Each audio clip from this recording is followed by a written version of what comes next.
Three, two, one.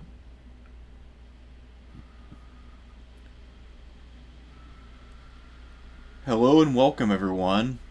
Today, we're doing World War One in the air. From barely being able to fly to having actual missions and being controllable, aircraft evolved and became one of the mainstays of warfare. Unlike the tank, which, a lot of people thought was not really proven at the end of the war, no one in their right mind would have said that the aircraft was a temporary phenomenon or a fluke. So, Sean, by way of beginning, do you think that the airplane or the machine gun was the bigger World War One innovation? Because obviously the machine gun pre-existed the war, but this was when it really became decisive. Yeah, it had already been used really well in colonial conflicts. So I think it was already a proven weapon. It was already a proven weapon. It just gets crazy during World War One. I do want to say though, you said about the tank. That would not be true. The tank had more than proved its worth in 1918. Nobody was doubting the tank. It was just like how you're supposed to use it. Well, yeah, that's what I meant. I messed it up a little bit, but yeah. I just say I was like, oh man, I don't know about that. Well, also to be Yeah, just like fair, there were still a handful of people that we covered when we did World War II generals who, thought no, the tank does not render our beloved horses obsolete. and I guess they got proven right in some ways with the Russian Civil War, where cavalry was very effective. Yeah, I guess they got proven right when the Germans didn't build enough trucks to haul their guns around. But aside from that, Yeah. Yeah. Well, they still got people use cavalry today but anyway, so yeah, so we're gonna be doing the Great War in the Air, mostly the Western Front, because that is, to be fair, where most of the action happened. Um, yeah, because and technically, when the first aircraft went into combat, it was I think Italy versus the Ottomans in North Africa. So the Italo-Turkic War, and I think there were like 10 planes there, so pretty minimal. yeah, one of the crazy ones about this is just, the first flight is in what, 1903? Yeah, Is that the Wright brothers? Yeah. Uh, Less than 20 years later, you have nations fielding thousands of aircraft. And countries very quickly jumped on using airplanes in war. One of the very first ones to actually bring in aircraft was Russia. That was also because they were really trying to modernize their military after the Russo-Japanese War. So they are doing some innovative stuff, you know. right. It's also crazy to Um, me how quickly they got aircraft went from barely being able to get off the ground and stay up there for more than a few minutes to being viable combat vehicles that could remain in the air for a couple hours. yeah, and just like how much faster the stuff gets. Yeah, The technological leaps in the first 20 years of aircraft is it's insane. And you're going to get jet aircraft, but by what, 1943 or 1942? yeah. I want to say 42s when they first start testing jets, but I think the first Yeah, viable jets were 43. yeah. Um, so I'm like the Great War in the Air is just a little like topic of mine that I'm interested in on occasion. Thought about designing a board game um, with aircraft, but I don't really do that. Instead, I play this really great game called what's really called Wings of Glory, and it's a game where you have you like plot how your aircraft are going to move, and then you engage each other. And I've got a lot of the models for it, and they're absolutely beautiful. That's another thing too about World War I airplanes. I think they're just gorgeous. And one of the reasons for that, by the way, has to do with the Germans. The Germans started painting their aircraft in distinctive colors, especially in 1917. I want to actually say Richthofen popularized it with, of course, with his red Albatross D3. Right. Which is, I Yeah, think, and probably the most so iconic paint job in aviation history, or damn close. yeah, yeah, pretty much. The Allies didn't do that as much, but they would of course put designs in there. Like Eddie Rickenbacker had the Uncle Sam's top hat, and yeah, for those who might be wondering, the image that we have for today is Eddie Rickenbacker in his Newport 28 engaging Albatross D5s. You know, uh, but yes, I've always had interest in the First World War aircraft because of the pilots, because of how new it is. Um, just love the way the aircraft looks, and I'm not really a big flight simulator guy, but when I played the World War II flight simulators, I haven't enjoyed them as much as I enjoy World War One flight simulators. Maybe because it's a little slower, you know. Um, you ever played Red Baron 2? I haven't. I mean, mostly when it comes to aviation, most of what I've been interested in the past has always been World War II and beyond. Yeah, so not much interest in the First World War. Not as much. Although I did do some reading today and yesterday, and I guess I feel like I've kind of been missing out a little. Um, Gotcha. Especially the triplane design is something I find really fascinating because it looks like it wouldn't fly very well, but apparently the triplane was pretty fucking deadly. It could be, yeah. The thing about them was, your first aircraft in World War One are mostly monoplanes, but because of the way because the engines are not that powerful yet, if you put another wing on top, it actually makes your aircraft more maneuverable. Or you just use more lift. Yeah, and I mean, making an airplane maneuverable is never a bad idea, but in many ways, the real heyday of like this aircraft must be maneuverable is the First World War because the emphasis since then has been more on climb, dive, speed. I'm not saying you don't want an immovable. I'm not saying you don't want an airplane that maneuvers poorly, but you don't want to sacrifice things for maneuver necessarily. Right, but I guess when all the planes are like, because I feel like the top speeds of all these things was what 85 to 130 or so miles per hour. Let me look up this. I know the Spod 13 was really fast. I'm gonna look that up real quick. Yeah, I want to say that one was about 130, but the rest were like the 100, 110 range mostly. I think early war we're looking at like 85, 90. Yeah, looking about 85, 90 at that time. Compared to Spod's about 130. Compared to the Wright Flyer, which was the Wright Flyer was what 2. I mean, it's almost a glider, just with a little bit of power to prolong the glide. It just was a proof of concept, really. And then, less than a decade later, you start having people fly across the English Channel, and I think a French pilot even managed to fly to North Africa. So, I mean, that was just a year before the war broke out, only 10 years after the Wright brothers. And to do that, you had to have a pretty modified plane. And then, of course, within a couple years, you'd be mass-producing things that could do that. Yeah. So I think what we'd like to do is just go over the chronology of it and explain how the air war changes. Like I said, we won't be going much over the Eastern Front, Italy, or the Middle East. Of course, there was air combat in those areas, in those theaters, and very important air combat, especially in the Russian front, since it's a bit more fluid. And the Russians are worth talking about because did you read about their the Russians are the first ones to take down another plane by ramming it. What? That sounds like something the Russians would do, but I don't know why I'm surprised. The Russians had a ramming attack that you could pull off and survive. And they even had pilots who did it in World War II. But the first guy to do it, he died. And he's like one of the great pre-war aviators. So in aviation circles, he was really a big deal. So anyway, so what was I gonna say? All right, so let's go ahead and go over the countries. Almost every country on the eve of war has some aircraft. How they're actually going to use it, though, precisely use it, is not very well laid out. Of course, you could do bombing and reconnaissance, which the Italians did, but they don't really have bomb scopes. The bombs you can actually drop are fairly small. At this time, you don't have any aircraft that has a machine gun fixed to the front because you blow through the propellers. So really, these are reconnaissance. These are really meant for reconnaissance. And in that regard, they're going to have an effect on the battlefield almost right away.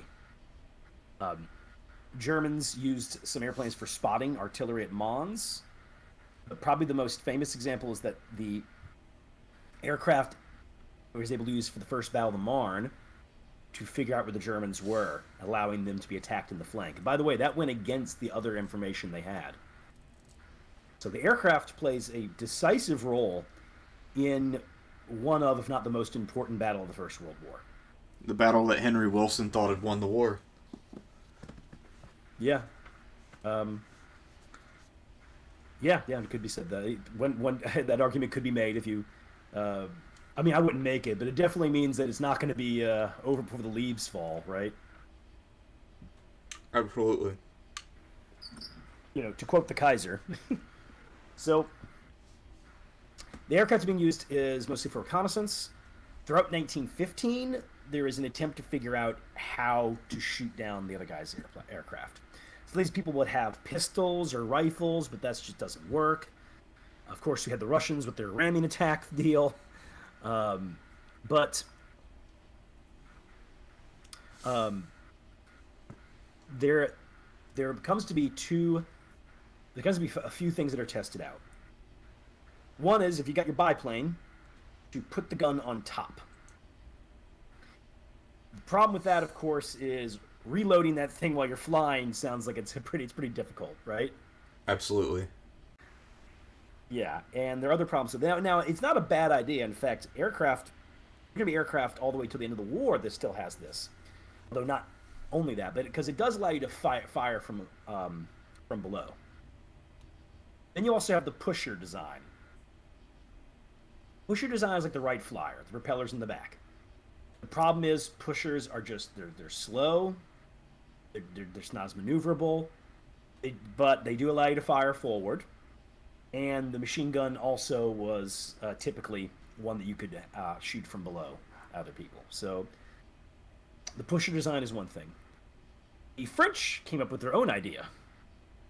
To put metal blades on the propeller that would deflect, deflectors for the bullets. How does that sound to you?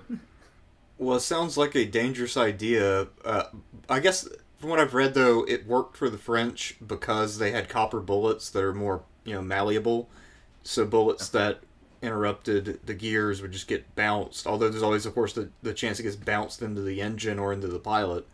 But it worked well enough for them that they didn't have to perfect the interrupter gear. But they actually kind of did a halfway decent job of working.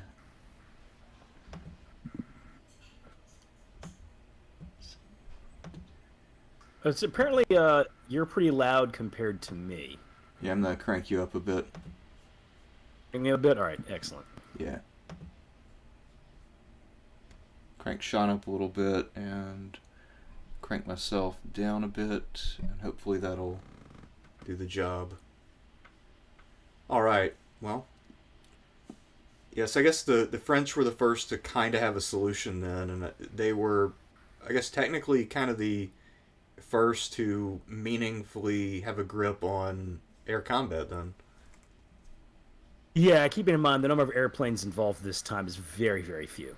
So not too many people to shoot down, but if they needed to be shot down, they could get it done. And they had the first couple of aces as well. Yeah, first ace is Adolphe Pégu, who himself, like a lot of these early guys, was like a famous trick pilot. Roland Garros, though, is the one who has the first aerial victory, although he never made ace. Really? Garros, by the way, was captured. He eventually escaped out of captivity, rejoined his squadron at the end of the war, shot down 2 more aircraft, and then died right before World War I ended. Yeah, I saw a little blurb on him.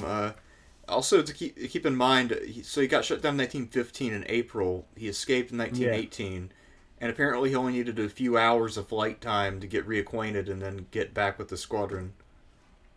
Yeah.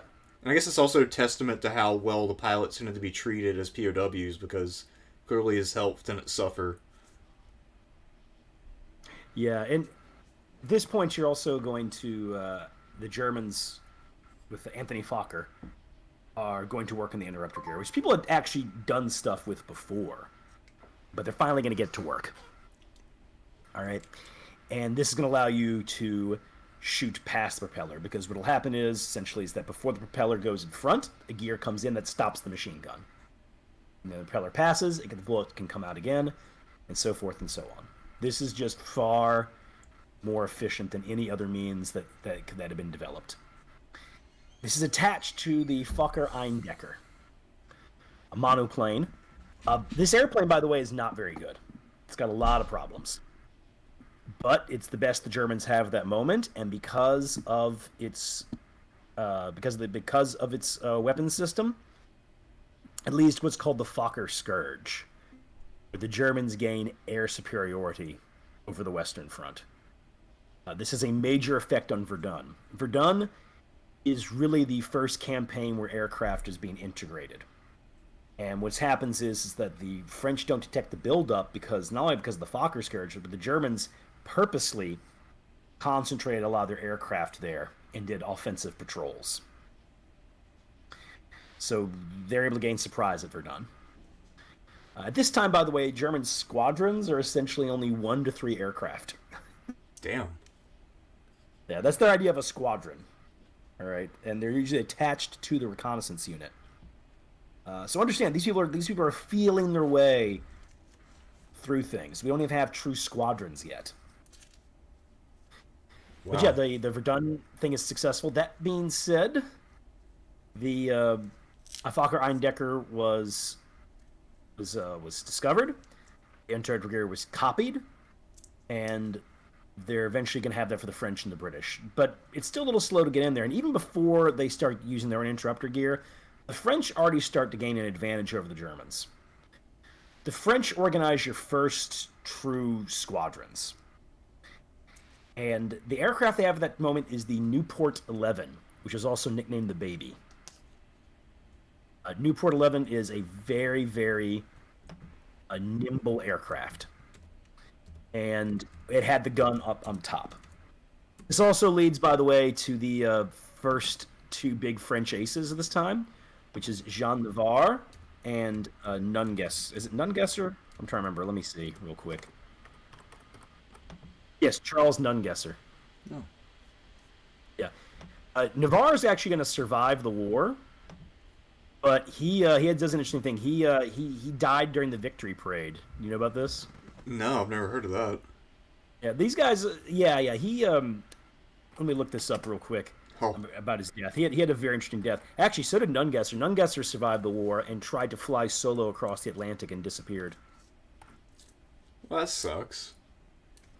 He could have been Charles Lindbergh, but I guess not. Oh no, he didn't solo. No, he had a friend with him. My bad. But still, he was trying to do the first transatlantic flight, and gone.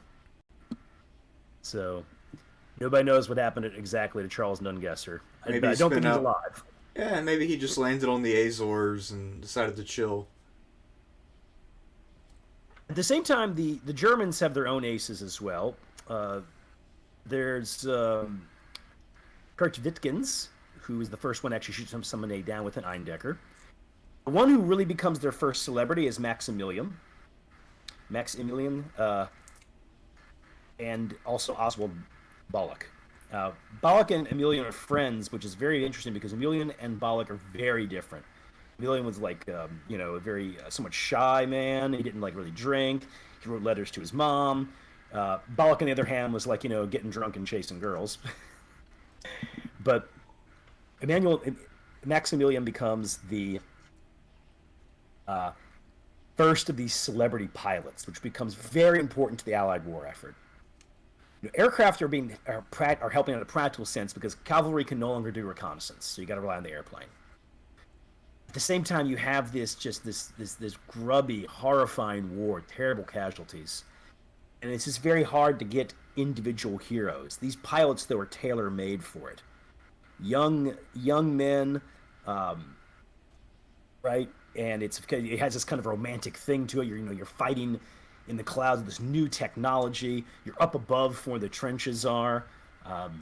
It's tailor-made for this stuff. So these are really the heroes of the First World War that are being heavily promoted by all the countries, all the major countries involved. Yeah, I think there was also, speaking of how young they were, I think the maximum age to apply to become a pilot was 25.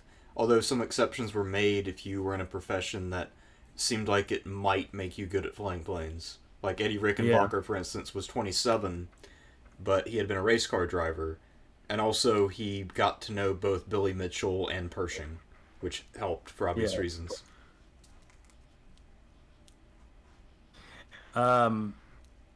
Since Navarre, that's right, Navarre died trying to pull off a stunt.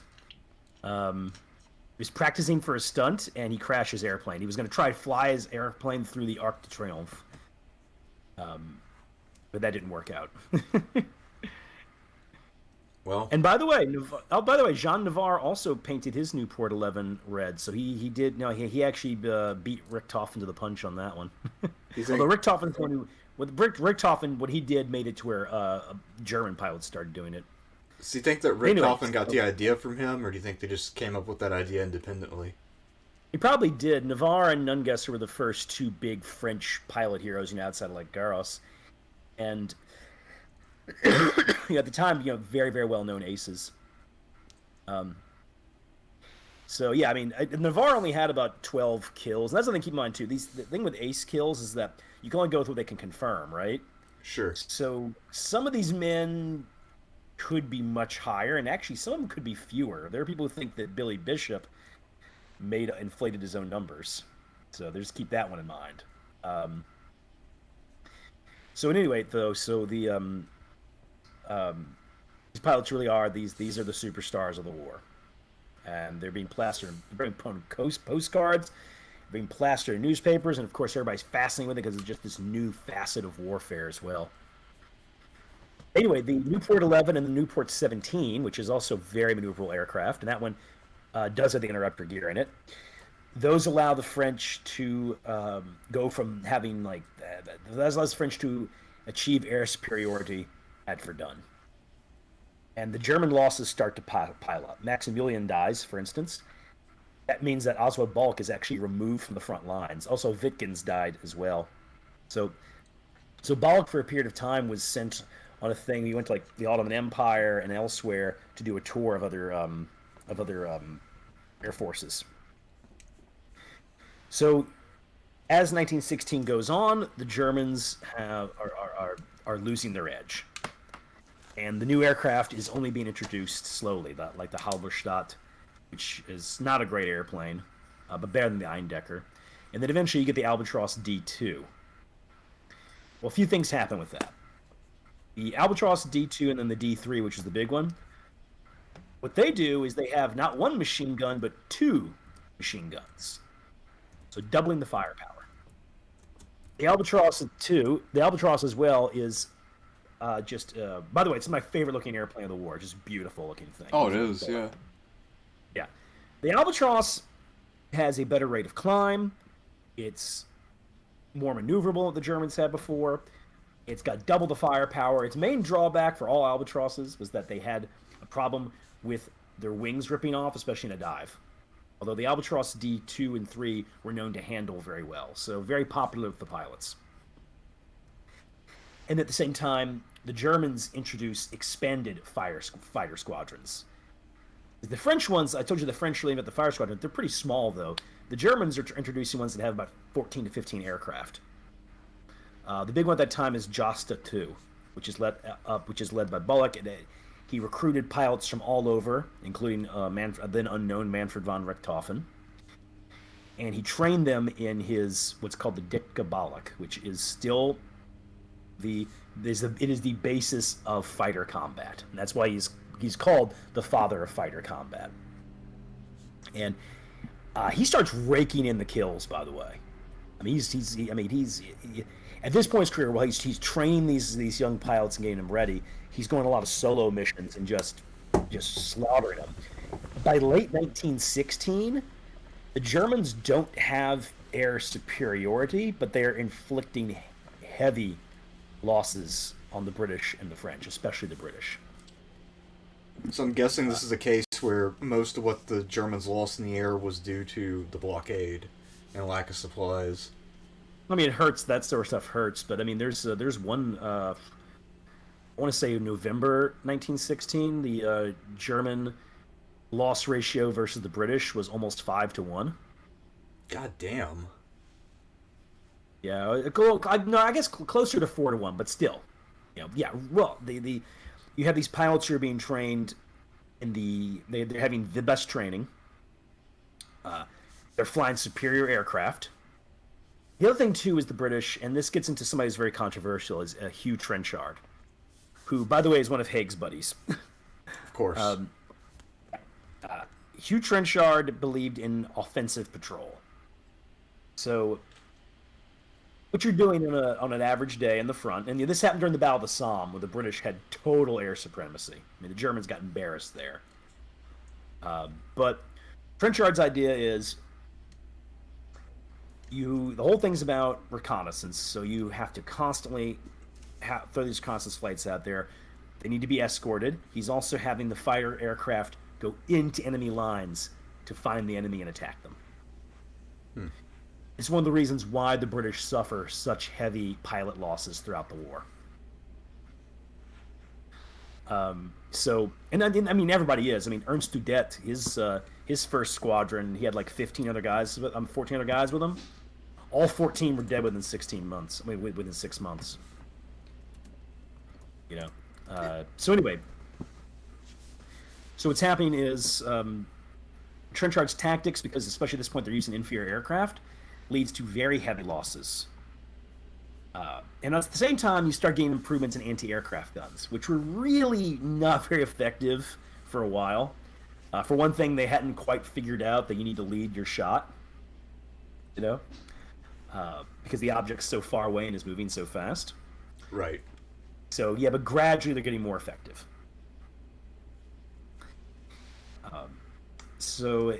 And that's also a big help for balloons, observation balloons, because observation balloons, you tend to be heavily defended with anti-aircraft guns, even fighter aircraft.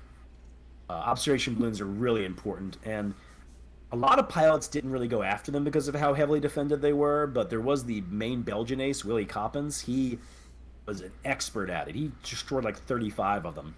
So of all the aces, he wins the award for balloon buster. So did you get kills for that, or did it count? Yes, you do. No, yes, you do, because they knew that would encourage pilots to go after balloons. And also, if you're saying like, yeah, I shot down a balloon, nobody goes, oh, whatever. I mean, they're heavily defended. It's a hard target. It's a difficult target. So yeah, it makes perfect sense. Yeah. So he in particular was a balloon buster. Anyway, so that leads up through early 1917. The British lost two of their most prominent aces. First one was Lionel Hawker, who was an expert at leading and training other pilots. He only shot down about 7 aircraft, that's confirmed, but he was instrumental in training British pilots, so his death was a big deal. And then Albert Ball died as well. At the same time, the Germans just had that edge, and that culminates in April 1917, which is called Bloody April. That month alone is when the Red Baron gets like I think 20 of his kills that are confirmed. It's open season. The British also their pilots are not receiving the best training at this time either. In Bloody April, your average British pilot had a life expectancy of 69 flying hours. Yes, not even enough to qualify as a pilot now, I don't think. Yeah. And you might wonder, like, what about parachutes? Well, parachutes, they know about them. There's some development work being done on them. But they're heavy, cumbersome. A lot of times they would fail. The Germans are really the ones, by the way, who will really start using, like, parachute stuff. Really be innovators in that regard. They'll start using them towards late 1918. The British really lagged behind on anything like that. So that's not the reason why you got these heavy losses with the aircraft. And also, these airplanes aren't armored either. You know, what did a Bullock and a Richthofen both used to tell their men? Go for the pilot. All he needs one bullet in him to take him out. True. Yeah, very true. So, another thing too, I forgot to mention this. The Battle of the Somme is where you really get your first aircraft doing strafing runs and attacking ground targets, and it's effective. So not just reconnaissance bombing, but mostly strafing. And that's going to continue to develop throughout the war as well. But the Somme is really the first battle where it's being used effectively. So I said it had been the British doing it to the Germans? Yes. Now, at the same time, the Germans, they appointed a guy named Hoppner, who Ludendorff put in charge of the air forces, and he organized the Jostas became organized around wings. In the case of Richthofen, he himself was given one particular wing that was moved around the front, and so they became known as the Flying Circus. Because they're moving around constantly, and for that reason, a lot of their billets and stuff were just tents. And yeah, through 1917, Richthofen really becomes the most famous and acclaimed pilot of Germany and the war as well. Do you know much about Richthofen? Personally, no. I don't know that much about him. I mean, I know he was a baron, so I think that probably helps with his level of fame because, the more distinguished birth you have, especially in that period, the more likely the newspapers were to blow you. Hey, I don't know. I don't know necessarily if that was as big a deal with him. I mean, it definitely helped him to get some of the positions he had. What happened is he was a cavalryman when the war started. In fact, he was on the Eastern Front, and he was going to be made a commissary officer. And he wrote a letter where he says, "I didn't join this war to collect ham and sausage." So Gets transferred. He's a reconnaissance pilot first. Yes, he definitely has a way with words. He becomes a reconnaissance pilot. By the way, when his first flight, he crashed. But very, very, very quickly learned. And he also brought in his brother Lothar von Richthofen, who was known for being reckless, almost crazy. Somehow survived the war, though, only to die on a passenger flight, flying a kind of passenger plane. So anyway, Richthofen is somebody that comes under Bollock's wing. Bollock died, unfortunately, and Richthofen really stepped into his shoes at that point, continues all sorts of organization. Richthofen was very good at training his men. He could be a bit cold and distant, but he definitely did have friends, and one thing they liked about him was that, well, you're talking about being a noble, he definitely did not believe or carry on in any way as in these people are beneath me. He very much was saying that I'm doing this for a soldier in the trenches. He treated everybody politely, which meant that while he wasn't beloved, he was well liked. Also, because of his fame, he knew that his autograph could get his squadron stuff. So people under his command were always well fed because he would simply go to commissary officers and be like, "Here, for this autograph, can we get this much food?" Damn. Yeah. I thought you were going to say that he always made sure that his men got the latest and greatest planes by, writing back to command like, "Hey, I heard you got a new prototype fighter. Care to share? We'll test it for you." He did help out someone with the development of the Fokker D7, but we're getting a little bit ahead of ourselves. So anyway, Richthofen, I mean, he's a really good trainer of his men. He takes care of them. He also emphasized that the pilots did not need to see themselves as above the mechanics and everybody supporting them. So he was friends with the mechanics and whatnot. So it's a very, very, very good flight leader. Very good. It sounds like he's pretty ahead of his time in terms of his way of thinking about things. Yeah. Especially in terms of his way of thinking about leadership. Yes, definitely. So, in 1917, the air war starts to turn against the Germans as the year goes on.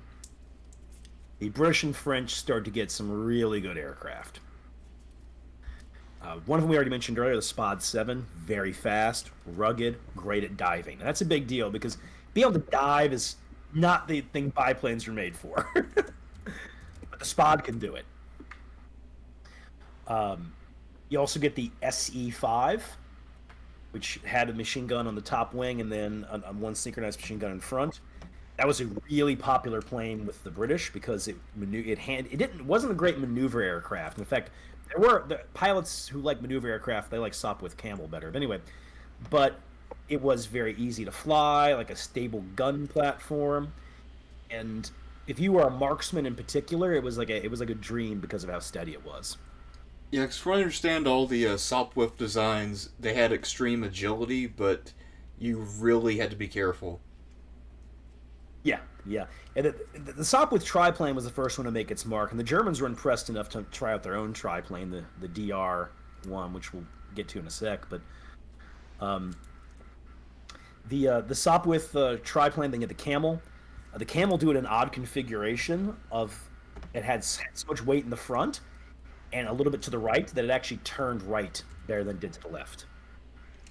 Uh, the Sopwith Camel could be that was very light on the controls, very maneuverable. Um, its main advantage was maneuverability and having those two forward machine guns. At the same time, the Germans get their new Albatross, which is the D5, which is inferior to the previous Albatross. Damn. It's heavier. It doesn't handle as well. When the Allies captured some of it, they were really unimpressed. There was also the Pflas. Pflas. I'm butchering some pronunciations tonight. That one was good on a dive and very very sturdy, like tough airplane, but it had no other advantages. I mean, hard to handle, poor maneuverability. So the German aircraft is in late 1917 is kind of inferior to what they had in early 1917, while the Allies have three very good airplanes. Yeah, although you mentioned the triplane, from what I read, Sopwith actually made few of them, although they did have a big impact when they arrived, and there was one squadron that just went out and faced off against a German squadron. They shot down 5 Germans, and no, I think they might have been Canadian pilots. None of them lost the plane. Yeah.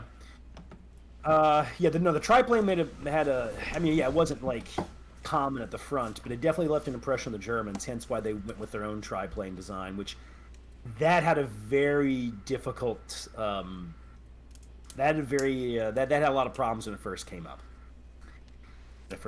But Richtofen liked it overall because it was very maneuverable. Oh God, what's that one guy? There's that one German ace who famously fought off like 5 or 6 aircraft. Udet? Ended up dying though. Oh. What's up? Is it Udet? No, not Udet. I'm looking through the list. I'll know. Werner Voss. Yeah, Werner Voss was considered by many to be probably the Germany's like best pure pilot. Insane amount of skill. But yeah, what happens is September 1917, 2 notable aces die. One is Voss. He was in his triplane and he fought off. It's got here 1, 2, 3, 4, 5, 6, 7, 8 aircraft. God They eventually damn. did kill him. Yeah, and these include like aces like James McCudden and Arthur Rees Davids. So yeah, he's taking on like a bunch of aces. So he's literally the ace of aces. Yeah, it's absolutely incredible. The other one too is Gorgus Gamira, who was French. He was an interesting guy. He was very shy, but the French public ate him up. I mean, he became really, really popular. And he also was one of the ones who really pushed for the Spod 13, at least that he wanted an airplane like that. His thing was there's actually a lot of aces like this. Billy Bishop was the same way. Rick Toffin liked doing this too. Lone wolf missions. And Gamira's whole thing was to dive, come out of the sun, and if possible, just pick off the rear airplane in the enemy formation. And he was really good at it. Anyway, we don't exactly precisely know what happened to him. He actually was with somebody. He was training a rookie pilot, and he saw an observation aircraft and he went after it without properly looking around him. Didn't notice there were 2 other German fighter planes, helping out escorting the reconnaissance craft, and apparently was shot down. And the Germans, what one German said was they tried to recover his body, but then there was an artillery bombardment and had to be abandoned. So his body is gone, blown to pieces in in France. That was a big blow for the French. They never quite had another hero who could replace him in their hearts. Rene Fonck was, some people think, the greatest ace of the war.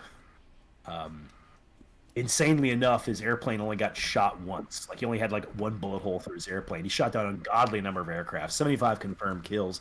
The problem with him was he was very arrogant and was big on self-promotion. And he himself actually was fairly shy, too. So you have a shy guy who's also like boasting about his accomplishments. People just didn't like the guy. He didn't have a lot of friends. Yeah, he looks a little funny looking. I mean, he seems very... it looks like he had maybe a bad Botox. Let me see. He just has like a strained expression. I mean, maybe that's just a look of constipation. I don't know. I mean, the guy's an amazing pilot, though. It's interesting you say that. I feel like, because we think of pilots today as, very kind of cocky, like Tom Cruise and Top Gun types. And there were those guys in World War One, but there were also some people who were pretty shy, and I guess they poured their passion into aviation. I mean, wasn't Charles Lindbergh super shy before he became famous?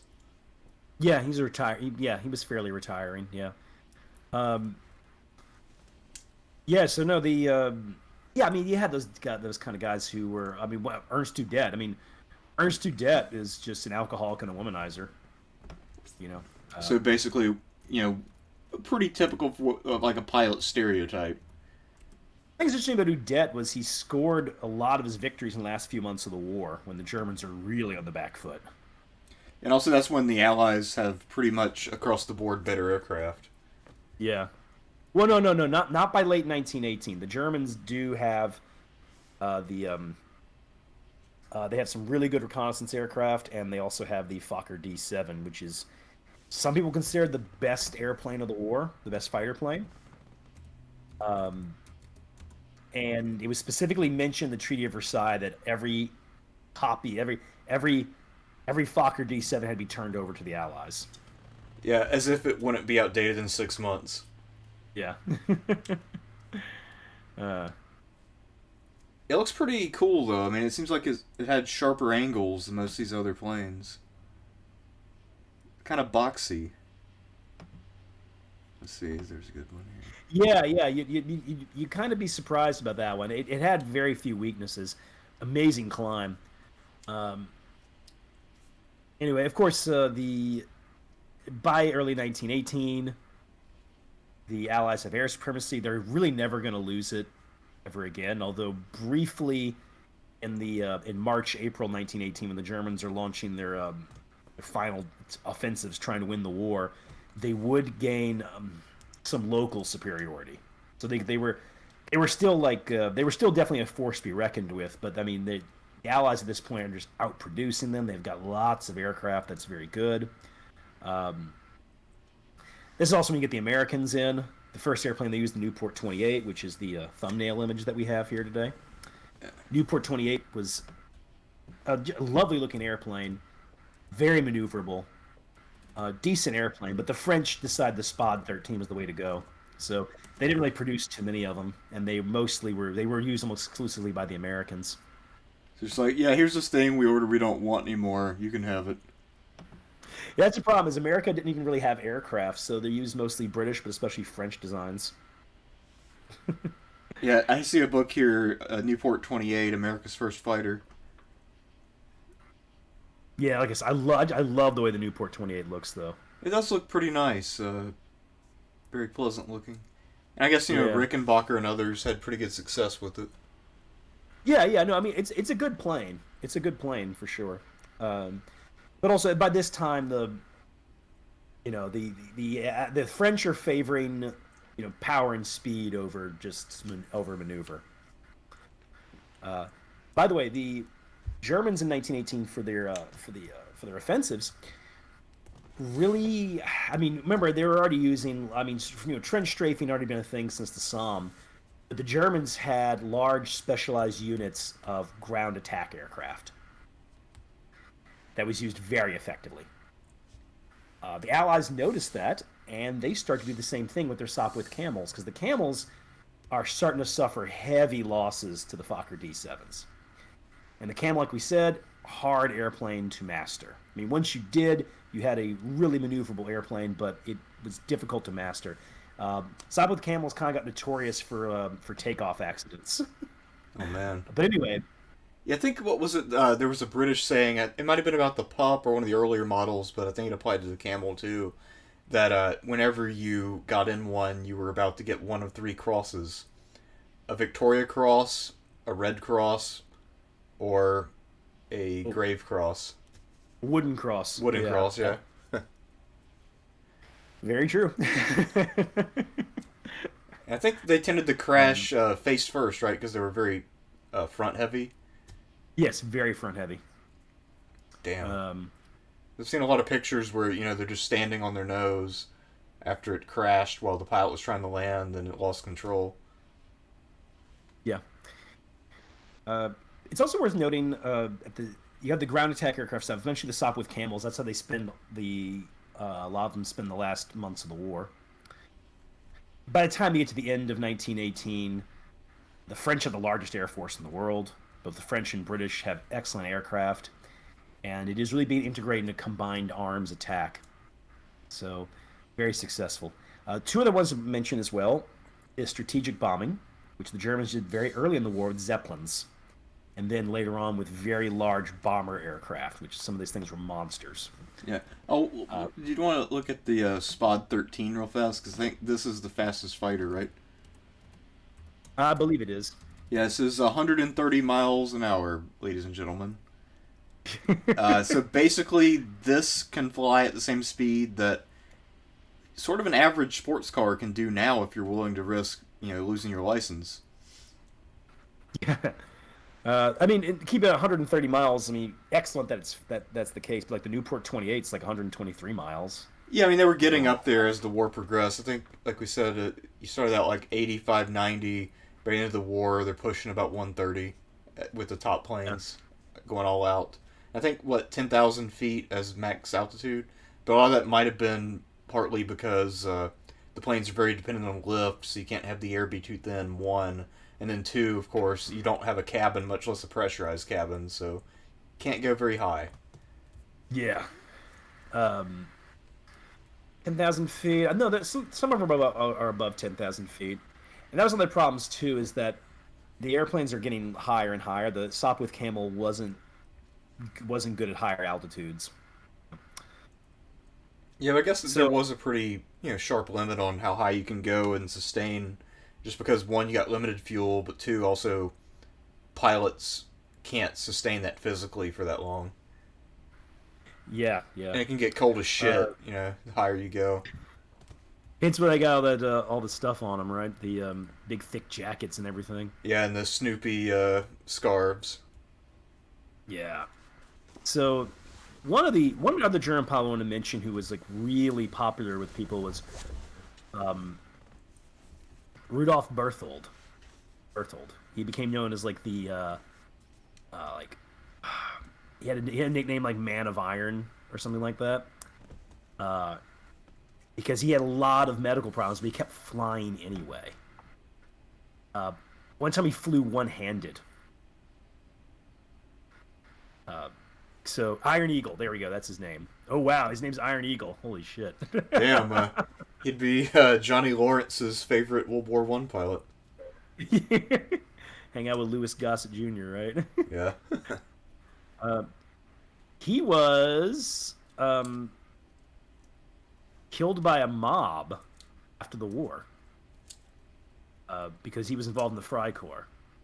Oh. Yeah, he just beat death by a mob. There used to be this old story that I grew up hearing that he had been strangled with the ribbon of his own Pour les Marie, which is the Blue Max. But no, that's not what happened. So he's one of those guys who probably would have become a Nazi had he lived longer. Probably. Although Freikorps is something I'd like to read maybe a bit more about because there's. It's just a little broader than people who went on to be Nazis, but most of the guys in there I've read about or who were sympathetic to it did go on to be Nazis. Not all, I but think the most. Freikorps is definitely like a right wing thing, but there's more to it than that. I mean, Germany after World War One, it's complete chaos. You know, I mean, we're mentioning that Ernst Udet was attacked by a communist who tried to like rip his medals off.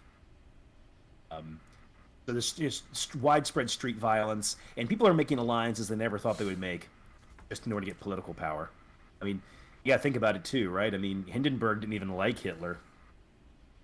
You know, Wasn't part of his hope that Hitler would make an ass of himself and basically discredit himself? yeah, that was a common view. People saw Hitler as just simply just like an unhinged lunatic, or somebody who just like the moment he had power would lose it right away. And you know, being fair to that idea, the previous chancellors, most of them hadn't lasted very long. So the position was usually not coveted, but they really misunderstood his political chops. Also, But just anyway, his willingness to, oust the Weimar Republic. But, yeah. yeah, and I think it's funny. They're like, all right, let's just let this snarling simpleton hold office for a few months and then either rage quit or get tossed out by the mob. And we can laugh at him. And then, the responsible adults will come back and everything will be right. Didn't work out Yeah. very well. Um, yeah, there's a lot of the German guys, a lot of the German aces and pilots, you know, got involved in the Luftwaffe. Most famously, of course, Hermann Goering, himself a successful pilot, 22 kills. He actually did lead Josta 11, which was one of the elite units at the end of the war. Good pilots, wasn't particularly popular with men under him. They thought he was arrogant, but still, good pilot. Right. He also had Udet was crucial, and oh yeah, Bruno Lorenz, who was Hermann Goering's best friend during the war, and for that reason he became a Luftwaffe general, even though everybody said he was incompetent at that. Wow. Um, I feel like the Luftwaffe, I mean, they did end up with a lot of officers who were kind of questionable. oh yeah, And Wolfgang von starting with Guderian. Not Guderian, but fuck. He's the guy at the very top. Udet. No, the Goering? guy, Goering, there we go. I mean, Goering was Yeah. fairly incompetent, at least outside of politics. Yeah, yeah.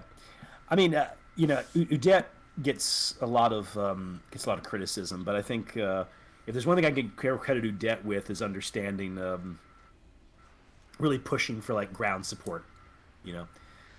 But anyway, in 1918, also we have the creation of the Royal Air Force, the first time an air force is separate from the army in this case.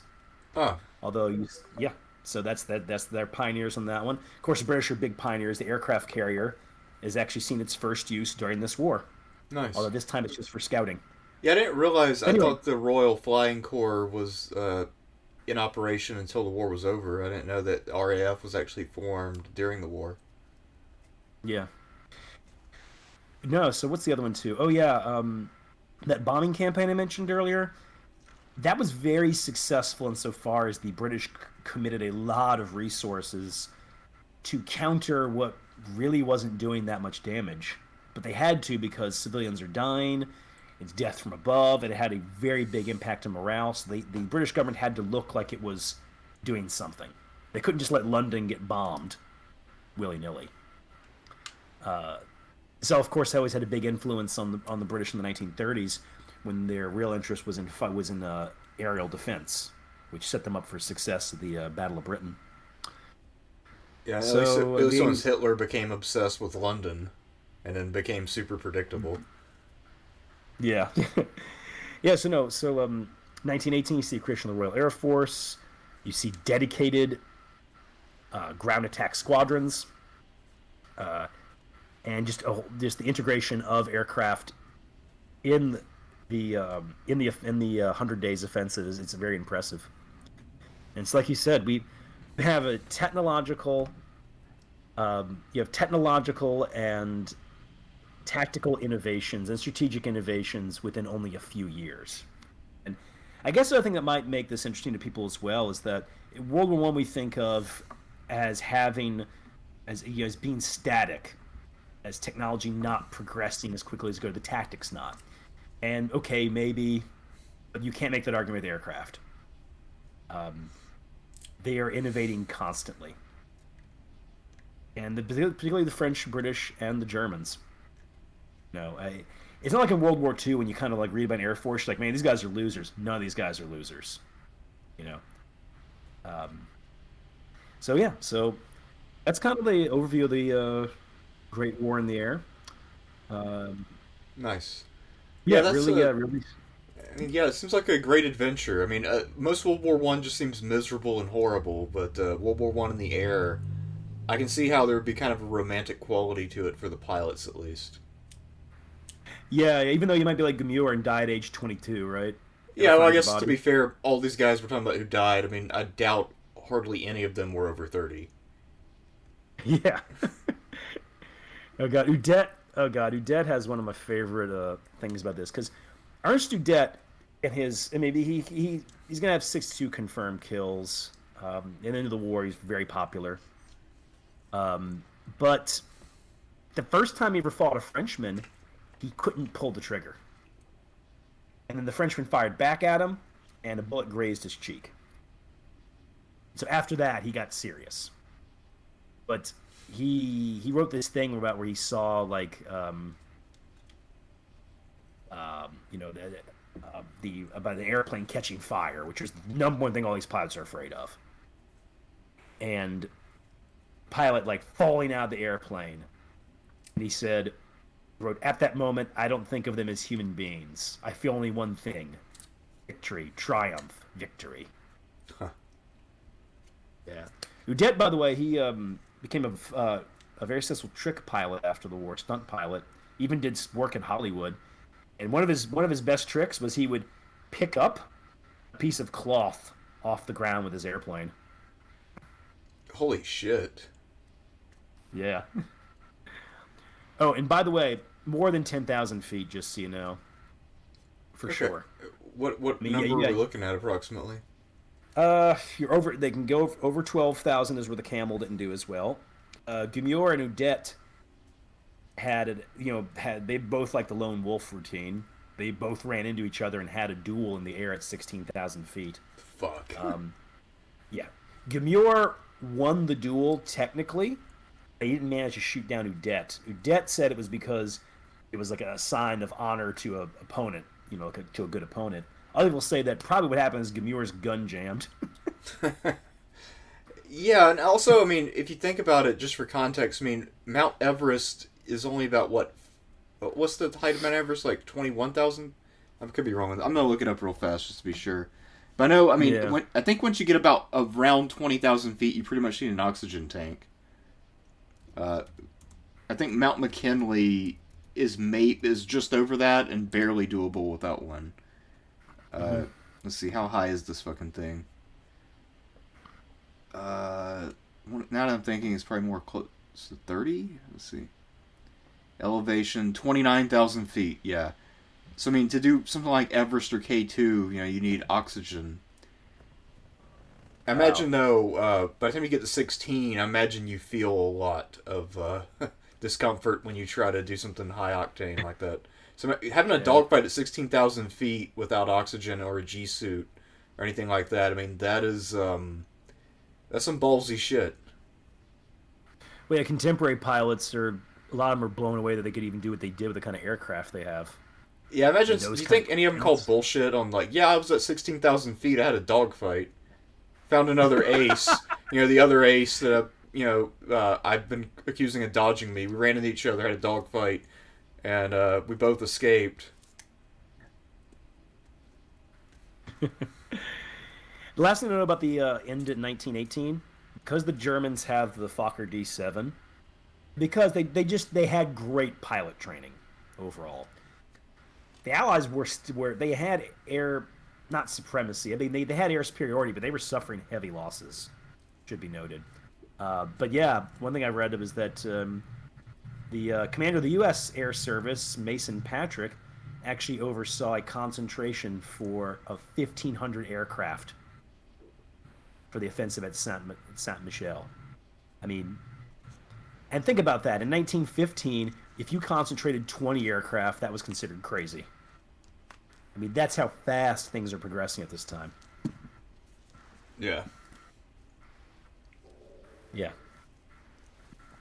No, it's pretty nuts how fast things advance. Also, air tactics. I mean, I guess we didn't get into that much, but I mean, pilots were innovating constantly when it came to maneuvers they could pull off to gain an advantage. We talked about coming from the sun. It was hard to spot people. Yeah. Diving from above. The Immelman turn, which I'm going to look that up real fast just to show an illustration of it. I mean, that became kind of a classic tactic. And Immelman, of course, is one of the great aces on the German side. But, I mean, they came up with all these maneuvers, and I think pretty much all these things remain standard dogfighting techniques. I mean, yeah, here's a jet illustration of the Immelman turn, so let's see.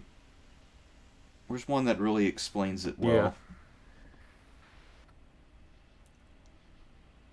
Yeah, so basically what you do is you literally flip over and then get behind the person who's trying to tail you. And there's another one where you like fly sort of under them and then loop around. I mean, there's all kinds of maneuvers and tricks that they discovered in order to gain an advantage. So that's why if you survive a few dogfights and you actually get some training in, that's when you really start to rack up kills, because you learn all these tricks and other pilots don't have it. And like you talked about with a lot of these aces, a lot of their early encounters weren't that impressive, like Richthofen crashing the first time he flew.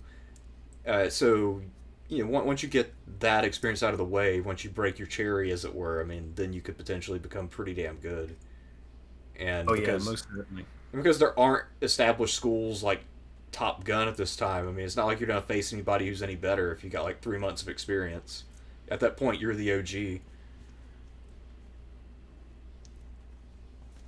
Yeah. Yeah, that's the thing about that. You got guys like, sort of get that in war though, of course, right? Like the old man, they'll say this guy's the old man, he's like 25 or something. Yeah, or possibly younger. I mean, some of the old men were probably 21. Yeah. Because I think pretty much they were recruiting all their pilots from 18 to 25-year-olds, with a few exceptions here and there.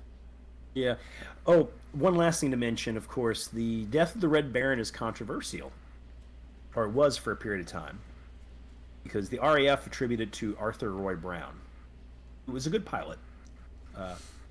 And Brown did get some hits in on Richthofen, but he was killed by ground fire from an Australian unit. And something to keep in mind, too, his last dogfight, Richthofen, his cousin, was nearby, Wolfram, who became a successful Luftwaffe commander. He went over there to go help him out. Then he chased a guy named May. Brown gets a few hits in. Richthofen starts to go down. And the thing about it is that he should have known better than to have flown over the air he did, because anti-aircraft gun fire was just so much better by that time.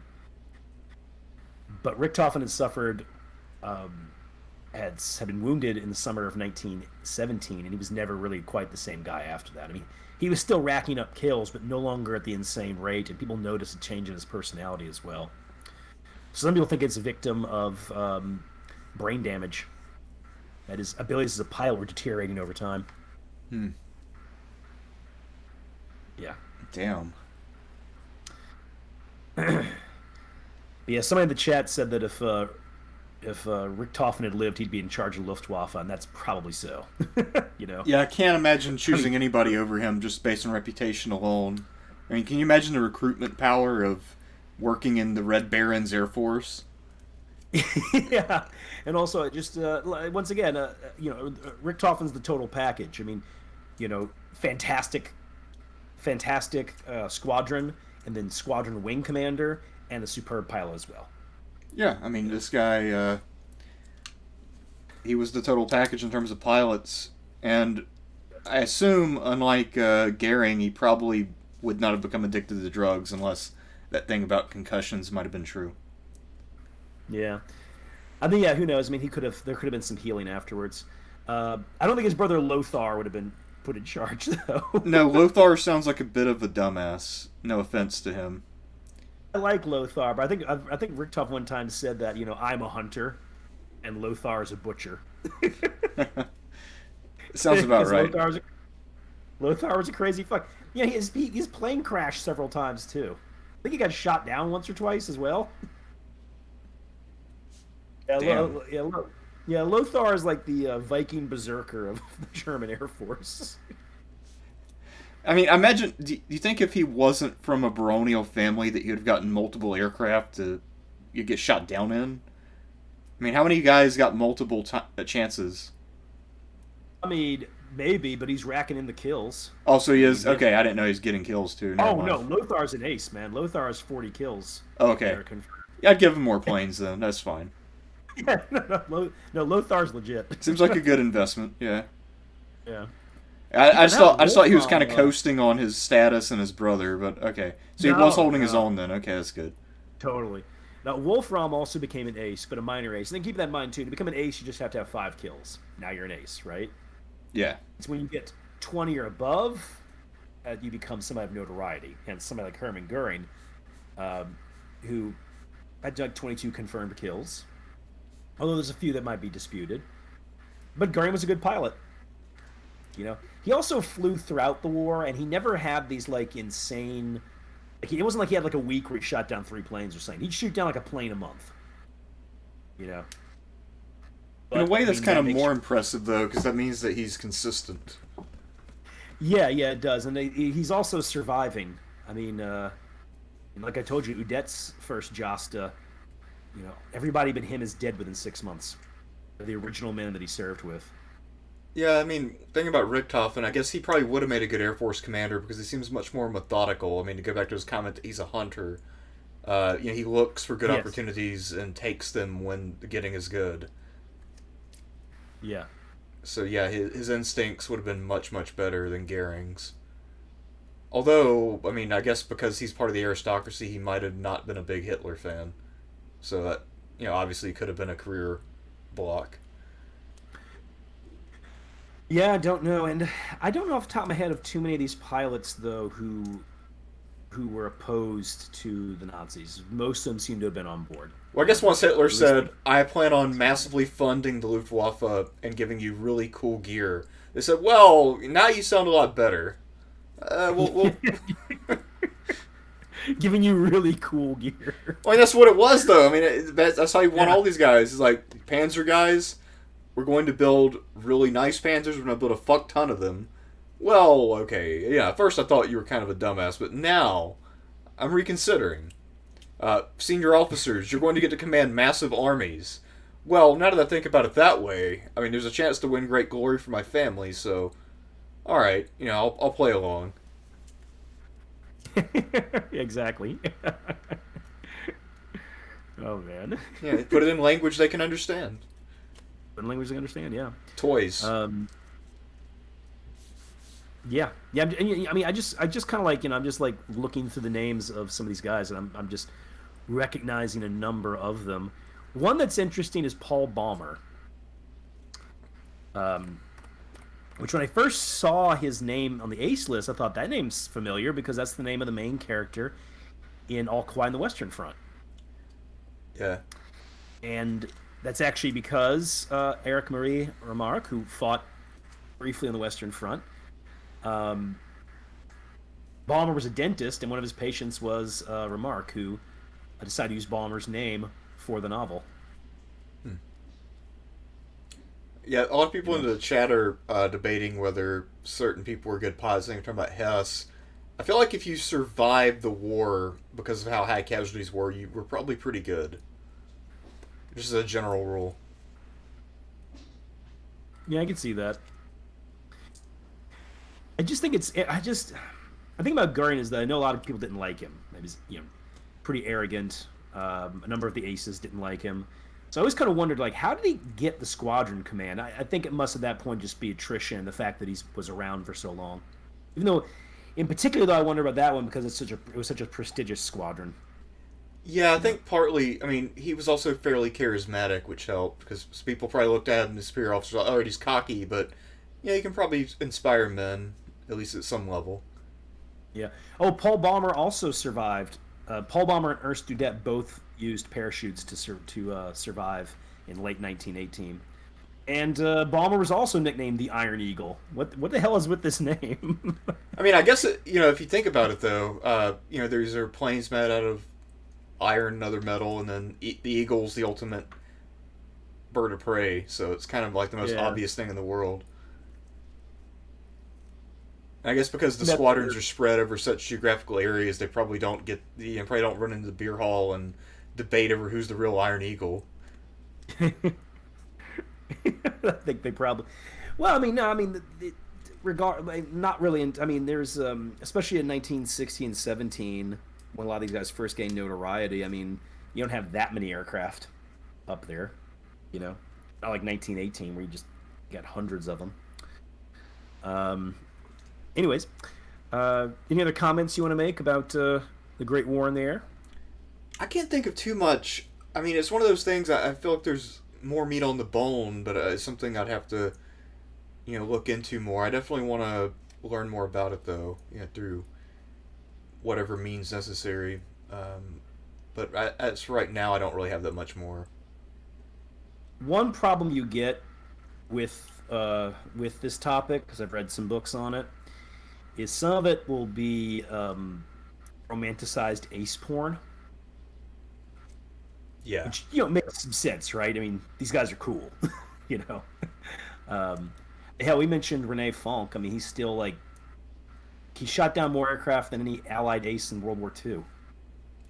You Yeah, well, also, I mean, I guess these guys are kind of like the high score dudes from the '80s arcades, except they actually get laid. know. Yeah. Well, Bollock. He used to be. He used to bring like nurses up in his airplane. Oh, Thoughtful Pug said his name is pronounced Bulk. Okay. All right. Yeah. No. So. Yeah. No. So you have that problem, and then the other issue you have is that some of the other ones that don't get into that, they can be very good books, but a lot of times they'll be dry almost on purpose because they want to try to avoid the how overwrought the other works are. That makes sense. I mean, but I guess too, because we talked about the generals of this war before, and most of them just aren't that easy to get behind because I mean they order thousands and thousands of men to their doom, often for poor reasons. So I Yeah. guess by contrast, fighter pilots, even the cocky ones probably really only terrorize their local bars, so they're not committing what amounts to genocide through stupidity. Yeah. Uh, Terrorize the local bar. Yeah, I mean that's about it. And of course they kill fighter pilots one on one, but these are guys who are equally armed, at least in theory, so it's a fair fight. So I guess it's easier to see these people as being morally fighting fair. I guess you could call it. I guess Yeah. sort of knights of the air type of deal. Yeah. Nungesser's a fun fact. You can look at Nungesser's airplane. It's in Los Angeles. It's a beauty too. It's got a heart. It's a black heart with a skull and bones inside of it. It's pretty cool. Hmm.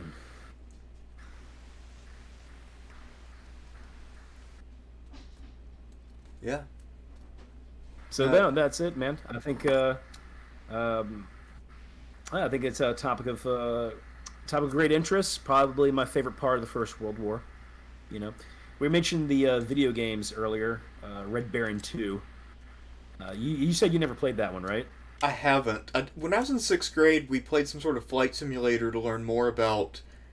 I think it was ostensibly to teach us about physics or aerodynamics, and we played some World War One game as a reward after we finished some other game, and it was Hmm. all right, but it was definitely dated. I mean, this was on an old Windows 3.1 machine at the point when Windows 3.1 should have been phased out already.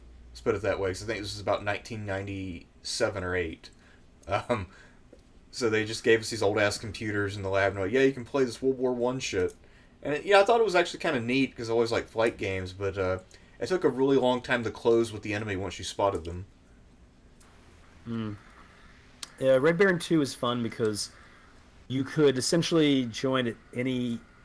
You could join at some point in 1916. It actually varied country to country, and you could theoretically fight the entire war. Damn. And they had things you could do for, like if you want infinite ammo, you could just do that, And if you have infinite ammo, you could just go around like dropping infinite bombs. So want to go bomb a town? Go ahead, bomb a town, right?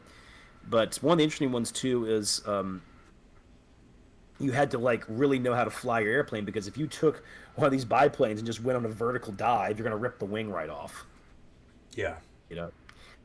But the thing about that game is there were just so many ways to die. Which makes sense because, I mean, those planes were fragile. I mean, you talked about, the wings can shear off pretty easily. I mean, that's actually one of the major innovations between the wars, is just not only the power of the engines, but also, I think rivets were rivets invented at that time just to make the wings stronger for speed? Or am I completely off on that? I don't know, actually. By the way, somebody asked about recommending a book. I think probably the best one I've read overall is Lee B. Kennett's The First Air War.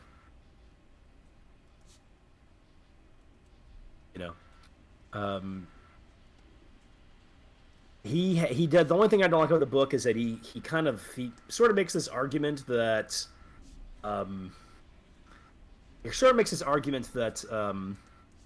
that the aircraft wasn't that important during the war, which I just do not hold to. But I understand what he's saying. They're less important as compared to, like, Desert Storm, right? Yeah. And there's also a memoir by a British pilot called Sagittarius Rising. It's also really good.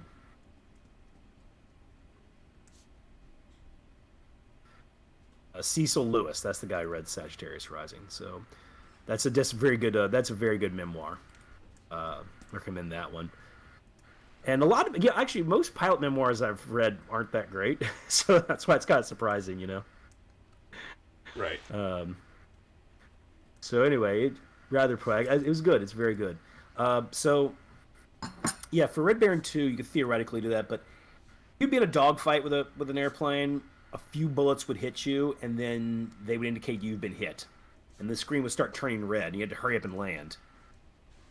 But the game made it hard to just land, like, not at your aerodrome. So if you just get hit with like a bullet or two, you're already gone. Ground fire was really deadly in Red Baron 2. Don't get me wrong, I love this game. Great game, very fun. I put a link to the intro in the chat, because the intro is great. Even though the intro is based in the old idea that Brown is the one who shot down the Red Baron, and it's not historically accurate, but it just looks cool, Right.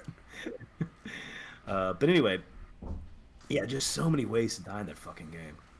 But I had a lot of fun with it. It was great. But the last time I played it was some years back, and I always did this thing where I would play until I reached the point where I die, and I'm not gonna like restart it. I'm not gonna go back to my last save. I'd be like, I'm dead. It's over. And my favorite plane was the Sopwith Camel, because I tend in a lot of those games to pick maneuverable aircraft because I'm not good at maneuver. I'm trying to compensate for my own weakness. Sure. And also, the Sopwith Camel, the way it was configured, it kind of had a gun sight, because the bullets went near where some of the canvas met. So it had a kind of unofficial gun sight. It's funny, the SE-5, which everybody calls like the greatest plane the British had, that was the one I fucking hated, that airplane in Red Baron 2. Because you couldn't maneuver that well. So the Germans were always like doing circles around me, gunning me down. So I needed a Camel, right? And I think I got up to 38 kills before I died. Nice. Yeah. Pretty good run. Pretty good run. Good run. See where the famous American pilot Shonchik. Rip. American pilot in British service. Yeah. Oh, not just British service. I was in the Royal Navy service, because Their squadron, the way they're positioned in the game, was where the Gotha bombers were coming, and I used to love fighting Gotha bombers because they're massive. So you just got to really pump their bullets into them. When they blow, when they came apart, they came apart great. But yeah, that game, I mean, engines would catch fire, and then if the engine caught fire, you would see the guy jump out of the airplane and scream as he falls down. Huh. Yeah, stuff like that. Also, sometimes if you were in a sector of the front at that time where there's a lot of action, like Battle of Verdun or something, you would see attacks happening below you, including tanks and things. It was good. It was a great game. You know what's really awesome though? I mean, I'm sure most of you are aware of this and might have played it, but Battlefield 1. Not only can you do stuff on the ground in Battlefield 1, you can also fight in planes. And there's one, I think it's in the DLC, where you can actually get out of your plane and land on a Zeppelin and then sabotage it and parachute off. Now that's fucking fun. Yeah. Actually, you don't really parachute so much, you just kind of do a leap of faith. Although I think you do have a parachute. But anyway, I pulled it off once in one of those games. It's pretty hard, but it's definitely worth the effort, even if you just have to completely ignore the outcome of the game to pull it off. But yeah, anyway. Speaking of Zeppelins, last question I had was, so as a war platform, how much impact did the Zeppelin have on World War One? Nothing too considerable. I mean, the Germans are using it for bombing London in 1915 and 16. It's mostly just a way to divert resources. And in that regard, it's successful, but it doesn't. That's not like it doesn't have a crucial effect on the war. You know, but the Germans had put a lot of money into Zeppelins. Of course, they used them after the war for travel. Most famously, the Hindenburg, which went up in flames in New Jersey. So I think it's one of those things. Just it's striking to people, and it's kind of cool, but it really wasn't a big deal. Yeah. All right. So well, you want to do the super chats? yeah, sounds good. We'll start with the first one. It came to us from Ed Carter for 1999. Thank you, Ed. He said, "Great job, guys. Always love listening to you. Any chance you can do a tier ranking of the War of the Spanish Succession / Great Northern War? Keep up the great work." Yeah, I could probably do that. I haven't read about the War of the Spanish Succession in a while, though. But yeah, I could do that. You get to talk about Marlborough and Villiers and Eugene and all the rest. I think Great Northern Also- War, that's Charles the 12th, right? Or Yeah, Charles XII versus Peter the Great. Oh. One of the interesting ones for me in the War of the Spanish Succession is Tallard, who was defeated at Blenheim, is not a bad general. Up until that moment, nobody was calling him great, but he was a consistently successful general. But then he just loses the biggest battle of his life. I always felt bad for I those actually have a fairly guys. good opinion of Tallard. Yeah. Beginning before that, Tallard won several battles. He was not incompetent. However, the commander that Marlborough faces off against at Ramillies and Oudenarde, those guys are incompetent. You know, those two are bad. Of course, at Oudenarde, it's a split command. There's one of the Bourbon princes, and then there is Vendôme. And Vendôme was really good, though. Vendôme in that battle to keep his men together actually, I think he grabbed a spear and went into the fighting. In that era, officers and generals typically weren't that popular with their men because of the harsh punishments, but Vendôme was one of the ones who was genuinely popular with the rank and file. Yeah. All right. So yeah, I'd have to read up on it again and brush up, but yeah, that'd be a fun one. That sounds pretty cool to me. I guess at the end we can talk about what we want to do for the next couple weeks. I got some ideas. Sure. Next up, we have Ricky Lee Bauman for $5. Thank you, Ricky. He says, "Cheers, guys. I greet you with this image. A red doghouse mounted by a beagle named Snoopy. The doghouse rises in the sky to become a red fighter." That's great, man. Yeah. I got a Snoopy on it. I got that on one of my bookcases. I've got a Snoopy on the Snoopy on the doghouse. Yeah, I remember those cartoons. I always thought that was pretty random. I feel like that was kind of the first random humor, you know. where you got a saggy dog who is also an adrenaline junkie fighter pilot. Well, yeah, Snoopy thing was always this thing with Snoopy pretending to be things that he really wasn't, like Joe Cool. Um, there's one comic where he's like storming the beaches of Normandy, Oh man. and yeah, the of course they had several of the panels with that, and there's a song about it, Snoopy versus the Red Baron. It's like a kind of like fun little '60s pop song, and of course it's also featured in "It's the Great Pumpkin," Charlie Brown. In fact, "It's the Great Pumpkin," Charlie Brown's my introduction to World War One. I was like, "What is this?" Like, "Oh, that's World War One." I'm like, "Huh? What's with the dog?" It's a Great Pumpkin's amazing though. That's a great. All three of those Charlie Brown, Christmas, Thanksgiving, and Halloween are all great. But yeah, so it's just something that Charles Schulz did for a while, and it was fun. And Snoopy flies a Sopwith camel.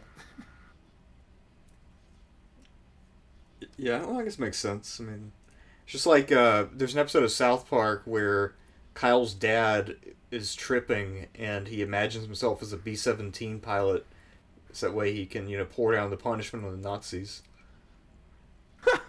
Cool. Oh, there's another one too. You remember ever seen the cover for Led Zeppelin 2? I don't think so.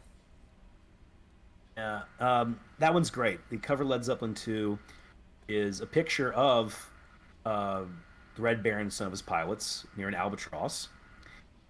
And what they did for that cover is they simply took their faces off and put their faces over them. Yeah, just cool album cover, It's a great. I mean, the original photo is an amazing photo anyway. Damn, that's pretty creative. Yeah, it's cool. All right, our next super chat comes to us from John Flory for $2.79 Canadian. Thank you, John. And he says, "Have you ever thought of making this a podcast?" Well, I have a little bit. I'm not entirely sure how to convert these files to MP3s, though. But I think that would be possible. I just don't know exactly where I'd upload it. Maybe SoundCloud or...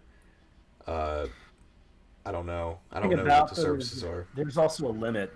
So at a certain point, you don't get unlimited space on a lot of those platforms. So you'll do like 6 hours of your podcast, and hopefully it's caught on by then. Yeah. Well, I guess that's something to think about. I honestly, I don't really listen to podcasts very much. I get most of my entertainment from YouTube. So. And well, that makes YouTube happy. Yeah. But also, I mean, you can either listen to it or watch it, so it's kind of useful in that way. So. Yeah. But yeah, it's something I've thought about to some extent. I mean, maybe in the future I'll try uploading a few things as podcasts and see how that pans out, but we'll see. Next up is Sam Reynolds for $19.99. Thank you, Sam. And he says, "How much did German air superiority affect the Entente war effort, and how did it prolong and affect the course of the war?" The Germans really only had superiority in late 1915, very early 1916. I'd say like mid 1915-ish to early 1916. It's the only point they have genuine air superiority. I mean, I read it Doesn't last lasted all the very way long. until 1917. No, they lost it. By the summer of 1916, they're getting manhandled. They're significantly outnumbered at the Somme. I want to say at the Somme, the British and the French have nearly 400 aircraft, and the Germans have like 100. It's not good. So really it allowed them to launch Verdun and surprise the French, which allowed them to have some initial success at Verdun. Late 1916, early 1917, the Germans do not have air superiority. The British are still able to get through and get the reconnaissance that they need. Like there's a book I read about Bloody April, which I didn't like. But the author made this one point, which I understood what he was saying. He was trying to say Bloody April's overstated, is what he was kind of saying. He's like, yes, the losses were heavy, but the reconnaissance flights still got through. So in that sense, the British mission was not failing. They were just suffering such heavy losses trying to pull it off. You know, and in the case of late 1918, somebody put the Germans just have like a really great airplane in very large numbers, so they're able to inflict heavy losses. But once again, they don't have air superiority. What would you call that? It's like you don't have. It's like the other guy has air superiority, but you're still inflicting heavy losses. Is there a term for that, really? I mean, no, that's still air superiority. It's just, I guess there's a difference between air superiority and air dominance. Air dominance is where you basically the skies are clear except for your stuff, and air dominance, of course, is not super common. I thought it was air supremacy. Yeah, you could call it supremacy. I think I've heard it called that too. I think dominance is what the Air Force now calls it, but Gotcha. anyway, I mean, it's obviously something the U.S. has done in recent, I guess since World War II has done air dominance, but air superiority, I guess, is the more typical and more feasible accomplishment. Yeah, it's kind of like, I mean, contrast that with like World War II Pacific, where we have air superiority, and I mean, you don't discount the Japanese, but their losses are so much worse than ours. Whereas the Germans in late 1918, they can still get their licks in. Yeah. Hence, one of the reasons why the Sopwith Camel doesn't get retired, just gets downgraded.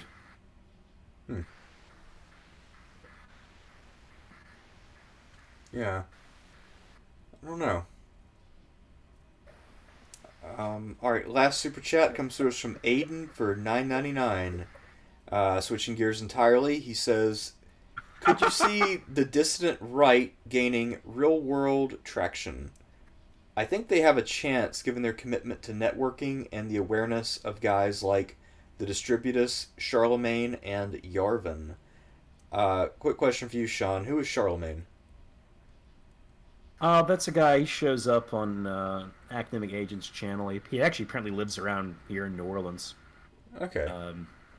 I'm guessing a friend of mine lives in Bywater, and he said that something that Charlemagne said made him think he's in Bywater. But anyway, yeah,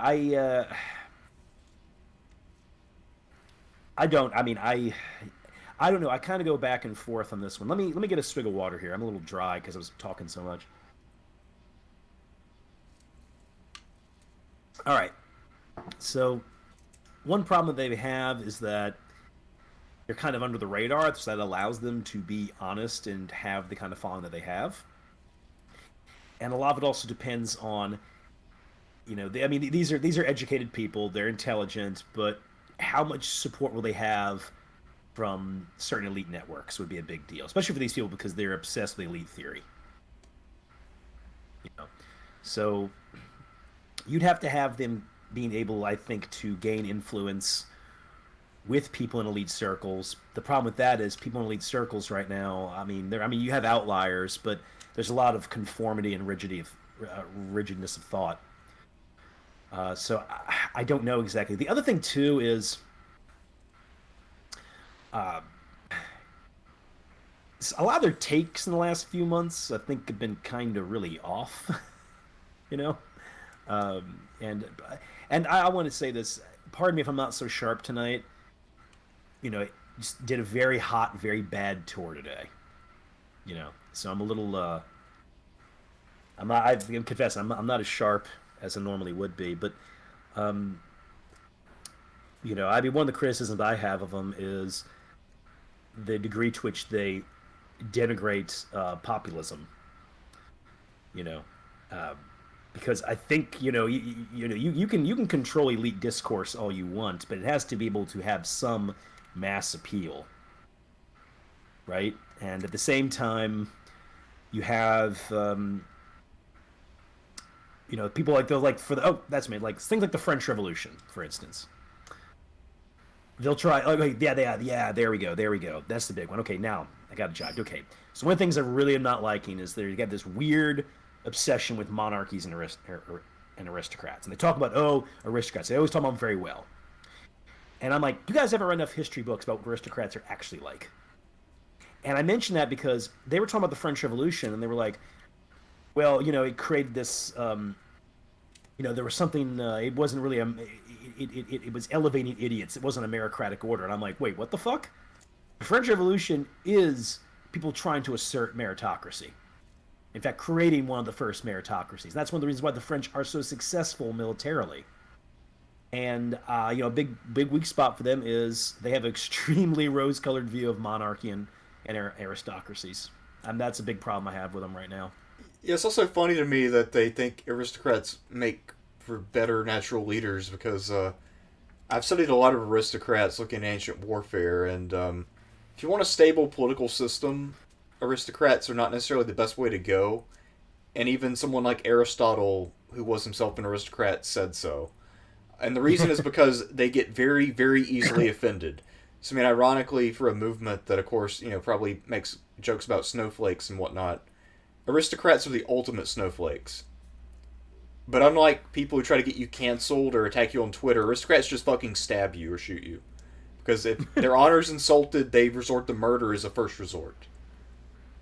Yeah, like, you couldn't insult a samurai. He can just run you through with the katana. No, yeah, I mean... But a lot of the Greek aristocrats, if somebody insulted their honor, they would get together with their friends, get drunk and indignant, and then murder them in public as a way to assuage their honor. I mean, and that was a common thing. That was just their part of their honor code. They would not brook any kind of dishonor. So because of that, you're going to deal with political instability whenever aristocrats are involved, because they will put their interest ahead of the state pretty much 100% of the time. Unless, of course, the state caters to them. Yeah, yes, exactly. I'm like, I don't think you guys have read enough history books about how these people actually operate.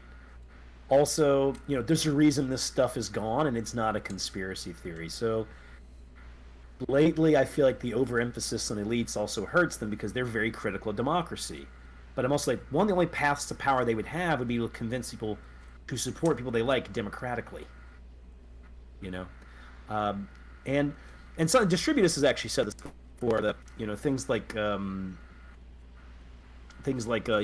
like neo-reactionary thought, is descriptive, not proscriptive, and they really have not gotten over that hurdle to be proscriptive yet.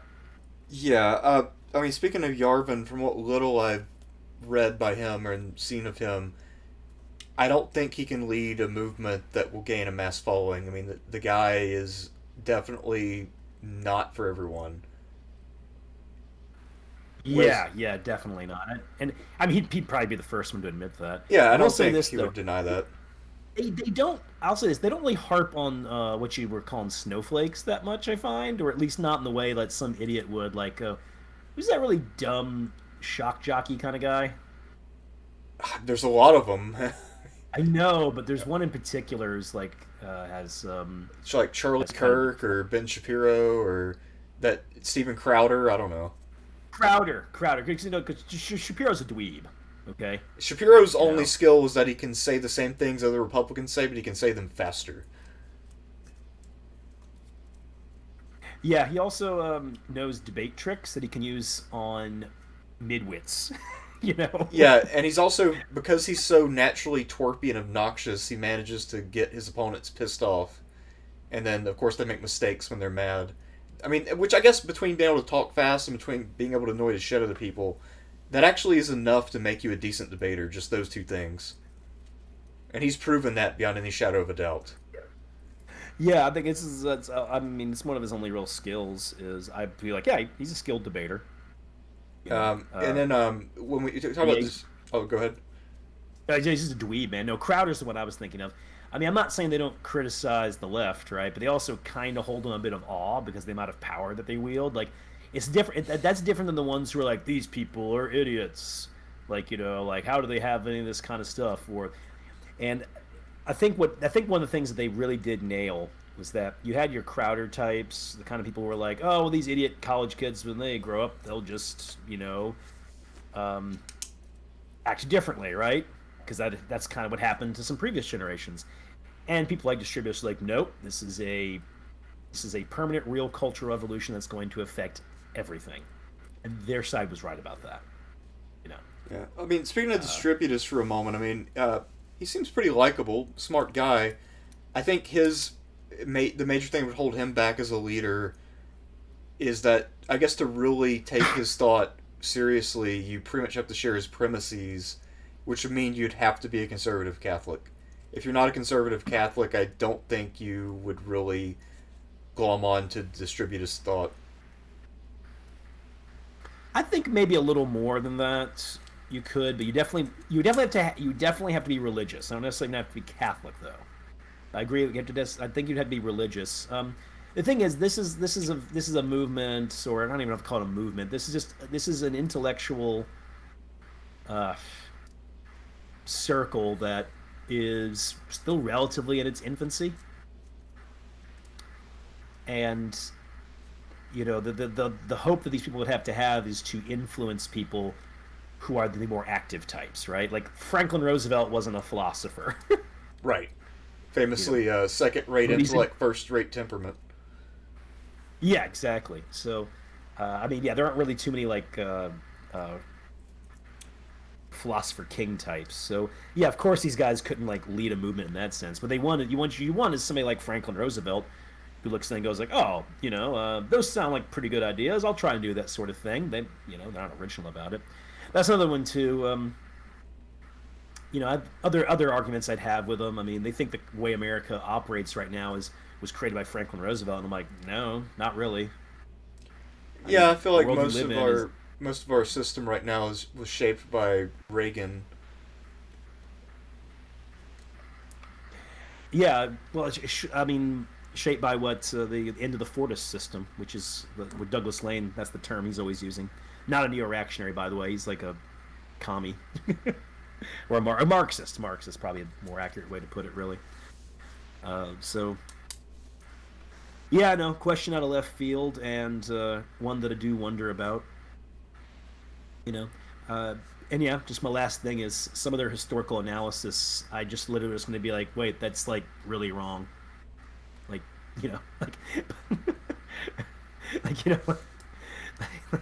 French Revolution is not a meritocratic revolution. I'm like, that's another thing too, though, and there's a great book on that by R.R. Palmer called "The World: The Democratic Revolution," and his whole point of the book was trying to talk about revolutions that are before communism and why they're different. And this idea that the French Revolution is some precursor to communism, I do not see it. I understand that Marx and them studied the French Revolution quite a bit for various reasons. Lenin studied it for quite a bit, but I mean, the Reign of Terror doesn't last all that long. Right, and I mean also, the French Revolution is also the precursor of liberal democracy, including the conservative parties that sprang up within them, not just Marxism. So I mean, it was a parent of many children. Marxism was only one of several things that came out of it.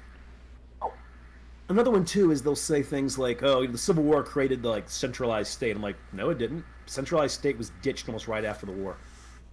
I mean, maybe it arguably set some precedents or predicted the future a bit, but yeah, I agree with you. I think really the progressive era kind of created the centralized state. Yeah, no, I mean, the progressive era would have looked at the progressive era did look at the kind of bureaucracy Lincoln ran and was shocked about the theft and graft of it, right, and the incompetence. Yeah. So I get what they're saying. You might say it's kind of a transition period, but very quickly, and the federal government wasn't even that big during the Civil War, especially considering what they're doing. So there's just these things that it's just more just because I'm a historian who knows more about those subjects, where it makes my ears bleed sometimes. No, I hear you. I mean, a lot of times I think maybe I make the mistake of judging, like if I look at a random person's politics and I see a blog where they have a post about ancient Greece, obviously that's the first thing I click on, and then I'll see them say something that's incredibly wrong, and then I'm pretty much done. But maybe that's an unfair standard. I don't know. Yeah. But yeah, no, just a wildly unrealistic view of what the aristocratic temperament actually is. I'm not sure these people actually want to be around aristocrats. Involves a lot of stabbing. I mean, just to give you one example of why you don't want to hang out with aristocrats if you're not a fellow aristocrat.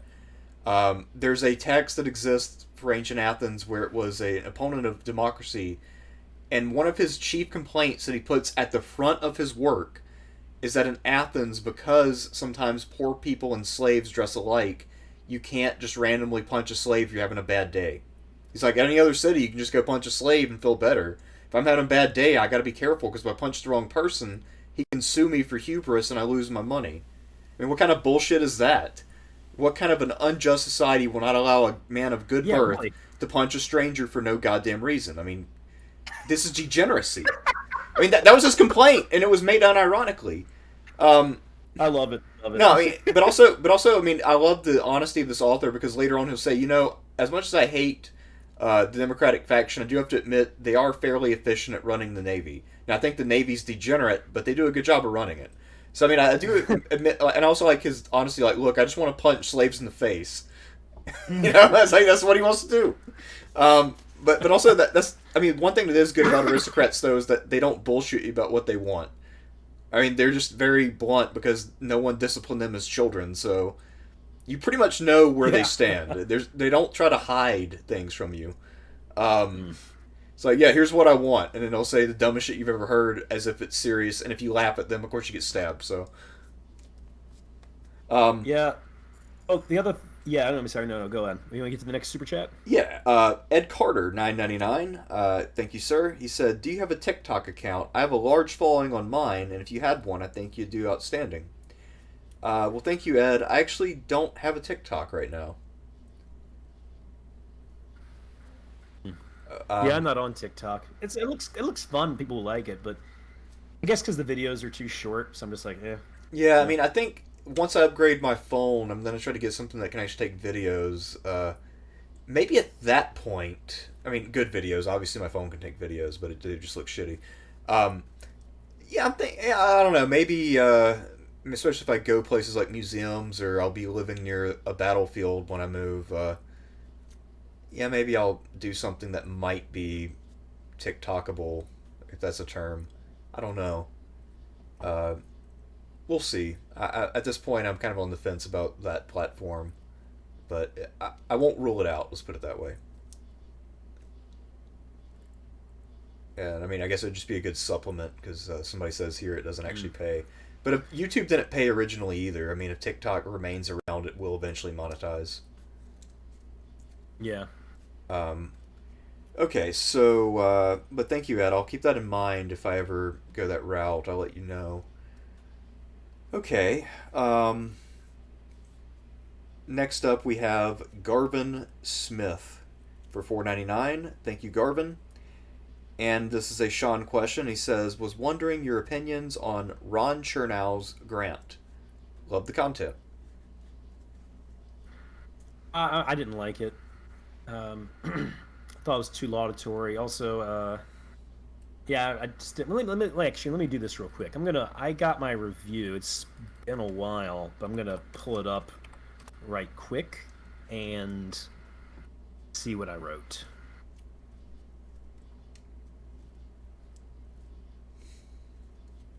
But I don't know if it's the worst one.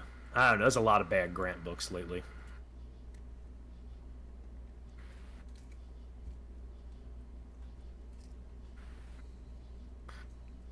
I still think McFeely's the best one. I did like that he didn't sweep the drinking under the rug, but I thought it was just too laudatory.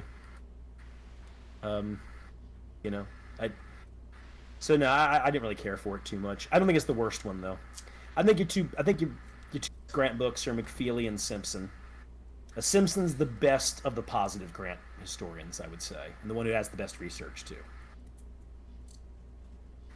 Yeah.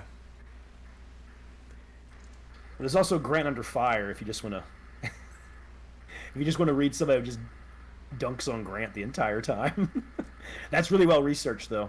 You know, I don't agree with everything in the book, but there's some historians who try to ignore it, and I'm like, that's stupid. You look dumb. You know? Well, I think part of it is because of how hyper partisan of a moment this is. I think for people who study the Civil War, it's kind of a virtue signal to talk about Grant being a badass. It is. It is in a lot of ways. Or just be like, isn't he a genius? I'm like, no, not really. talented general. Yeah, also, Ed Carter, what kind of material do you make on your TikTok? You can respond in the chat and I'll look for it. We have another super chat from Oscar Palacios for $10. Thank you, Oscar. He said, "Who should I read about nationalism, imperialism, and economics? Those in favor of these views, I really hate the lie the West tells about not being an empire. I was very depressed not having you guys." Well, thank you for the super chat, Oscar, and it's good to be back. Same. Sorry if I'm a little rusty today because of the weather and everything, and also just gotta get in the practice of doing this again. Yeah, so who should we read about nationalism? Well, I know there are books about 19th century nationalism, and of course there are more recent things. There are.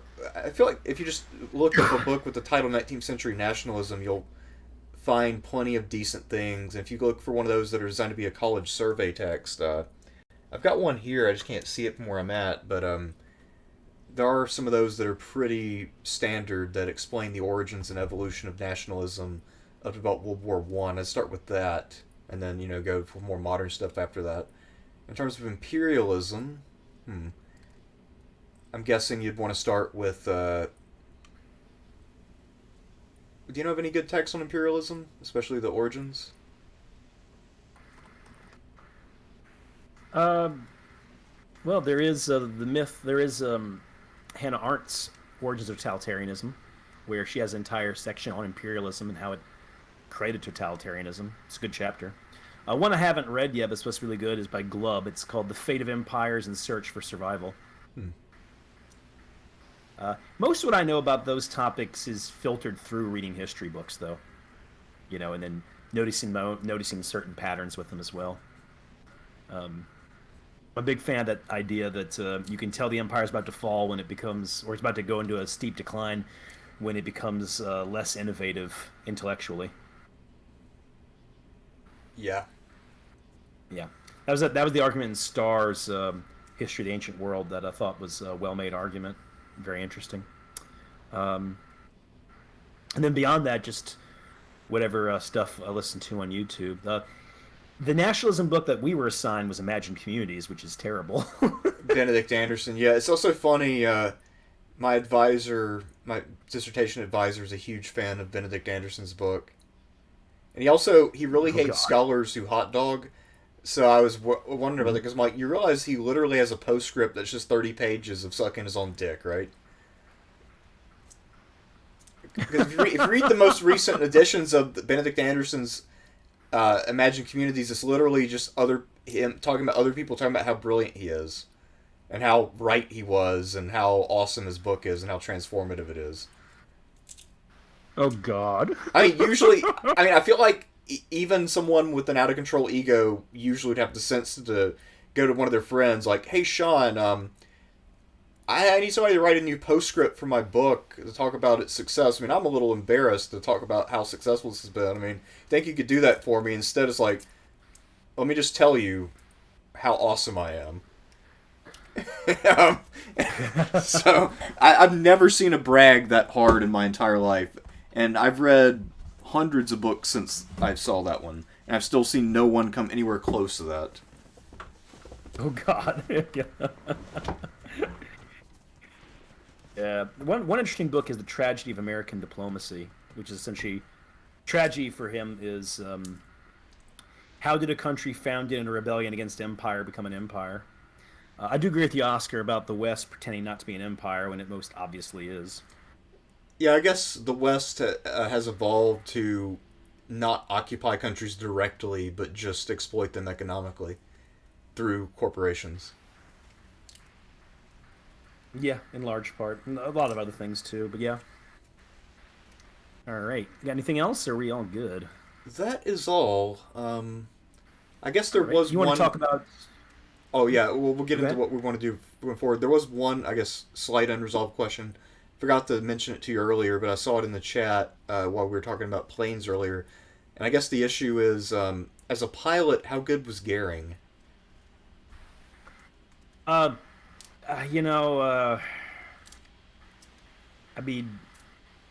he's not considered like one of the great aces of the war, but he racks in 22 kills and survives. He's very steady.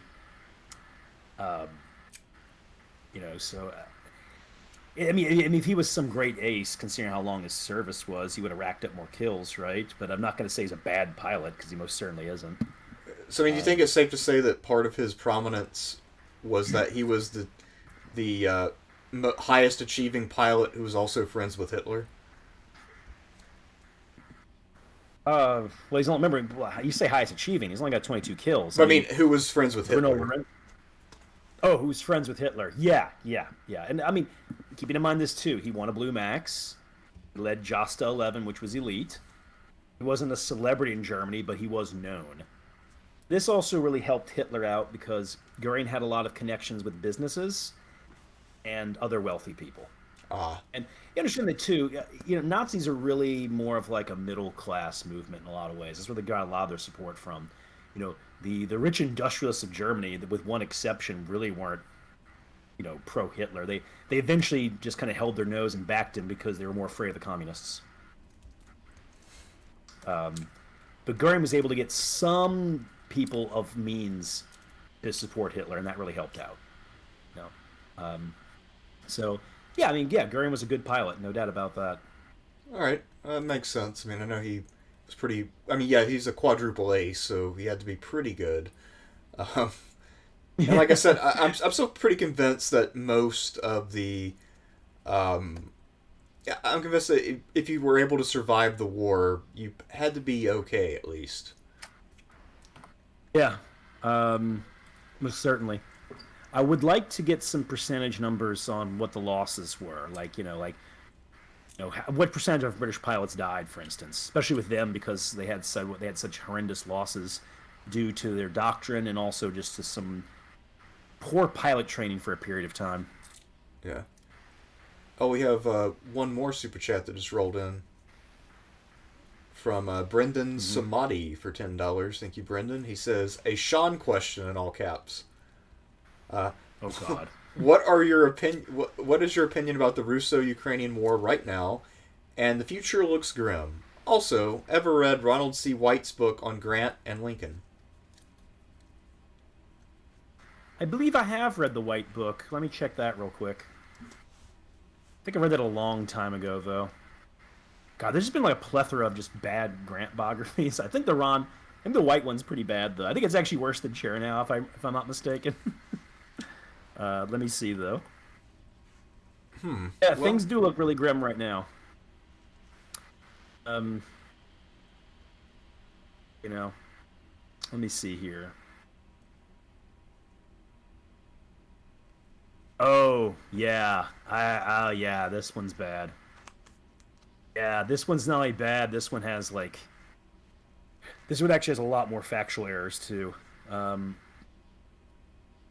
yeah, no, that's a bad one as well. I don't know of a Grant book that's come out in the last 5 or 10 years that I'd recommend. I mean, that's just on him.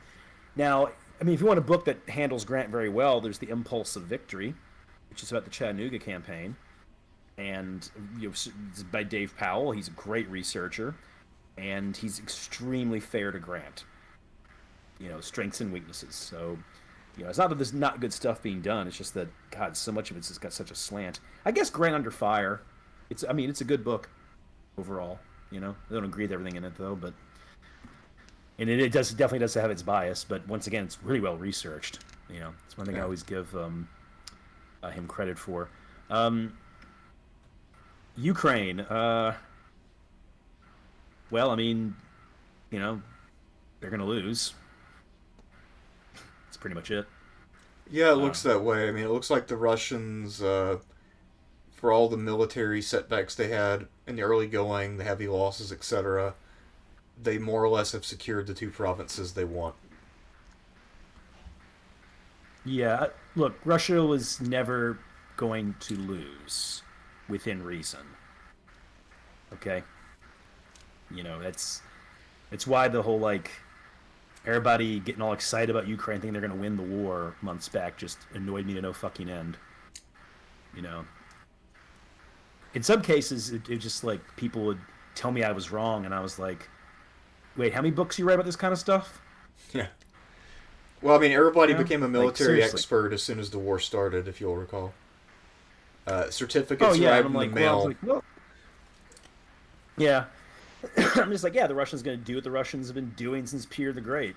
Well, especially since the 7 Years' War, blast them with artillery. It's what they do. It's what they always do. That's what's interesting about the First World War. Russian artillery was not well used in that war. They didn't have the best guns either. That's an exception though. As a rule, Russians usually that's what they're going to do. Now, that doesn't mean they don't have problems. I mean, because apparently they have some problems with aim and accuracy, but don't quite matter as much if you're just going to blast them with ordnance, right? I don't Yeah. know. The one that really pissed me off though was people like, and they did all the sanctions on Russia, and everybody's like, "Ooh, that's going to destroy their economy," and I'm like, probably not, because they export oil and gas, right, and food, Yeah, also, I mean, and what do Russia's we export? economy's kind of always Netflix. been shitty. It's hard to destroy something that's that sluggish. Yeah, I mean, it's just kind of thing where it's like, like, oh, I'm not. It just, Well, I guess the thought was, if Putin is incurring heavy losses and people are suffering more than usual, then maybe, discontent will be too high and the Russians have to pull out. I guess that was basically the hope, and that did not come to pass. And of course, also Germany had to cave on the oil thing because they don't have a better source. So there you go. So yeah, Russia's economy it's ended up, staying shitty, but not really getting that much worse. the ruble's doing better than it has whatever. I mean, that's not. I mean, not Yeah, I ever. I think mean, the since the Cold ruble. I War. think the people have still taken a hit overall. The ruble has done better than normal, but overall, I mean, basically they just went from being shitty to being shitty but functional. So that's it's kind of a lateral move overall. No, I'll say this: America's entire handling of this situation, with the fact that we did all these sanctions, but we're not doing any diplomacy. You know, you got Biden running around being like, "This man can't stay in office," and I'm like, "Oh, great, regime change." Which, hey, Biden he was into that back in 2011 with Russia. Uh, I just I've never seen in my lifetime a diplomatic fuck up of this scale done by an American president. He beat Bush in that regard. And the Bush one's really bad, you know. But these are the countries. If Russia's going to go like, you have to buy our gas with rubles, then they're gonna buy it with rubles. They're not going to not buy gas. What, to prop up Ukraine? Yeah, You know, the country that's ranked right above Russia in terms of how safe it is to be a reporter. No, I just, uh, but I mean, really, a lot of this stuff too is that, Putin is seen as this like evil genius, and Russophobia has been pushed for years right now. So we were all primed for everybody to hysterically overact and try to cancel Russia. But you can't cancel oil and gas and food. yeah, My that's only kind of hope is tough. that they try to bring this to a. I would hope they would try to bring this all to an end. It's kind of also funny. I think the other thing that happened too, one of the reasons why people like Biden and especially Boris Johnson went so heavy into it is, and Boris Johnson, mind you, that's the guy, that's the idiot who told Zelensky don't negotiate. That's because Boris Johnson wanted to have a fucking Winston Churchill moment, that knucklehead. Um, and in the case of Joe Biden and the Democrats, I mean, they're just hoping that either January 6th and/or Ukraine will save them. That's what it looks like to me. And I don't think. I mean, inflation is what 9.1% right now. Something like that. Yeah, or it's on pace to be that by the end of the year. No, it's over 9. That's right. It's over 9 right now. Um, that's what people care about. Everybody's already forgotten about Ukraine. Am I right? Who really Pretty talks about it much. anymore? Well, I mean, when Ukraine looked like it might pull off a miracle, I guess it was a bit more interesting. And now, especially once inflation really got going, people are like, who gives a shit? Don't know where it's out on the map, so doesn't matter. Yeah, yeah. And I just these regimes are becoming very, very unpopular because of this. Um, it is such a monumental fuck up right now. Um, yeah, I could go on. Yeah, no, I just it's a shit show. oh god. Yeah, I mean January 6th hearings. I mean, do you think that's gonna? replace inflation? I don't think it will. I mean, I think it could have the potential of making DeSantis favored over Trump, but I think that would be the biggest effect January 6th hearings might have. I'm not even sure about that necessarily. I mean, it's not affecting the polling data on Trump because people made up their minds about him back in 2016. Yeah, although I do know some people who I guess would identify as, especially like some older voters who went for Biden, but aren't necessarily dyed-in-the-wool Democrats. I mean, I think DeSantis would have a better chance with them than Trump would at this point. Yeah, I mean, in that regard, most certainly. Also, I mean, DeSantis is the better politician overall. You know, Trump's also enjoying some popularity with Republicans because Roe versus Wade. He can say like, "I delivered this," which is That's true. not wrong. No, that was Trump accomplishment with the loosest possible application of the word accomplishment. But yeah, the entire diplomatic handling of this. It also makes you start to really miss the Cold War. You know what I'm saying? Like I mean, mistakes are made, but the diplomatic skill shown by Nixon and Reagan is far beyond anything I'm seeing right now. Yeah, I mean, I well, I guess partly the Cold War was fairly predictable in many ways, and it also gave a sense of national unity because there was an equal in the world. So America had a sort of common purpose, a common enemy. I'm convinced that that's how you get political unity, is that the nation as a whole has to have some goal that everybody agrees upon, broadly speaking. Whatever that goal might be, I think usually an enemy is the most obvious goal, most obvious way to create that unity. But I feel like you could probably build it around something else, which is why part of the reason why I'm a big fan of SpaceX, not the company, but space exploration in general.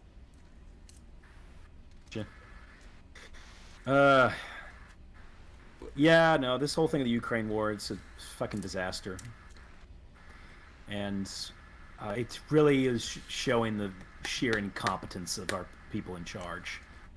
You know, yeah, I thought it's been disgusting the whole way through. No, and also even at the lower levels at this point, I mean, you look at who's that latest press secretary Biden had, who, I mean, makes Kamala Harris look like a fount of eloquence. Who was that person? I can't remember her name. Anyway, we live in an idiocracy. Yeah. Well, you're not talking about Jen Psaki. That's the one who left. She's supposed to be going to MSNBC, right? Right. She's gone. She got replaced by somebody who makes her look like fucking Cicero. Oh. I've heard she's pretty bad, the new one. And, you know, I mean, Jen Psaki, granted, she was mostly being thrown softball questions for the first year of Biden's presidency and well into this one. But I'd say, you know, she did the job that she was tasked with doing and did it pretty well. Yeah, she was okay. But to be fair, I mean, a lot of her job is just explaining nothing and trying to make it sound like something. Yeah. But no, it's the thing is, you know, I've heard the new press secretary is pretty bad, you know. But yeah, I think I think the only way this ends is if some country in Europe essentially stands up to America and says no. And you gotta understand this too.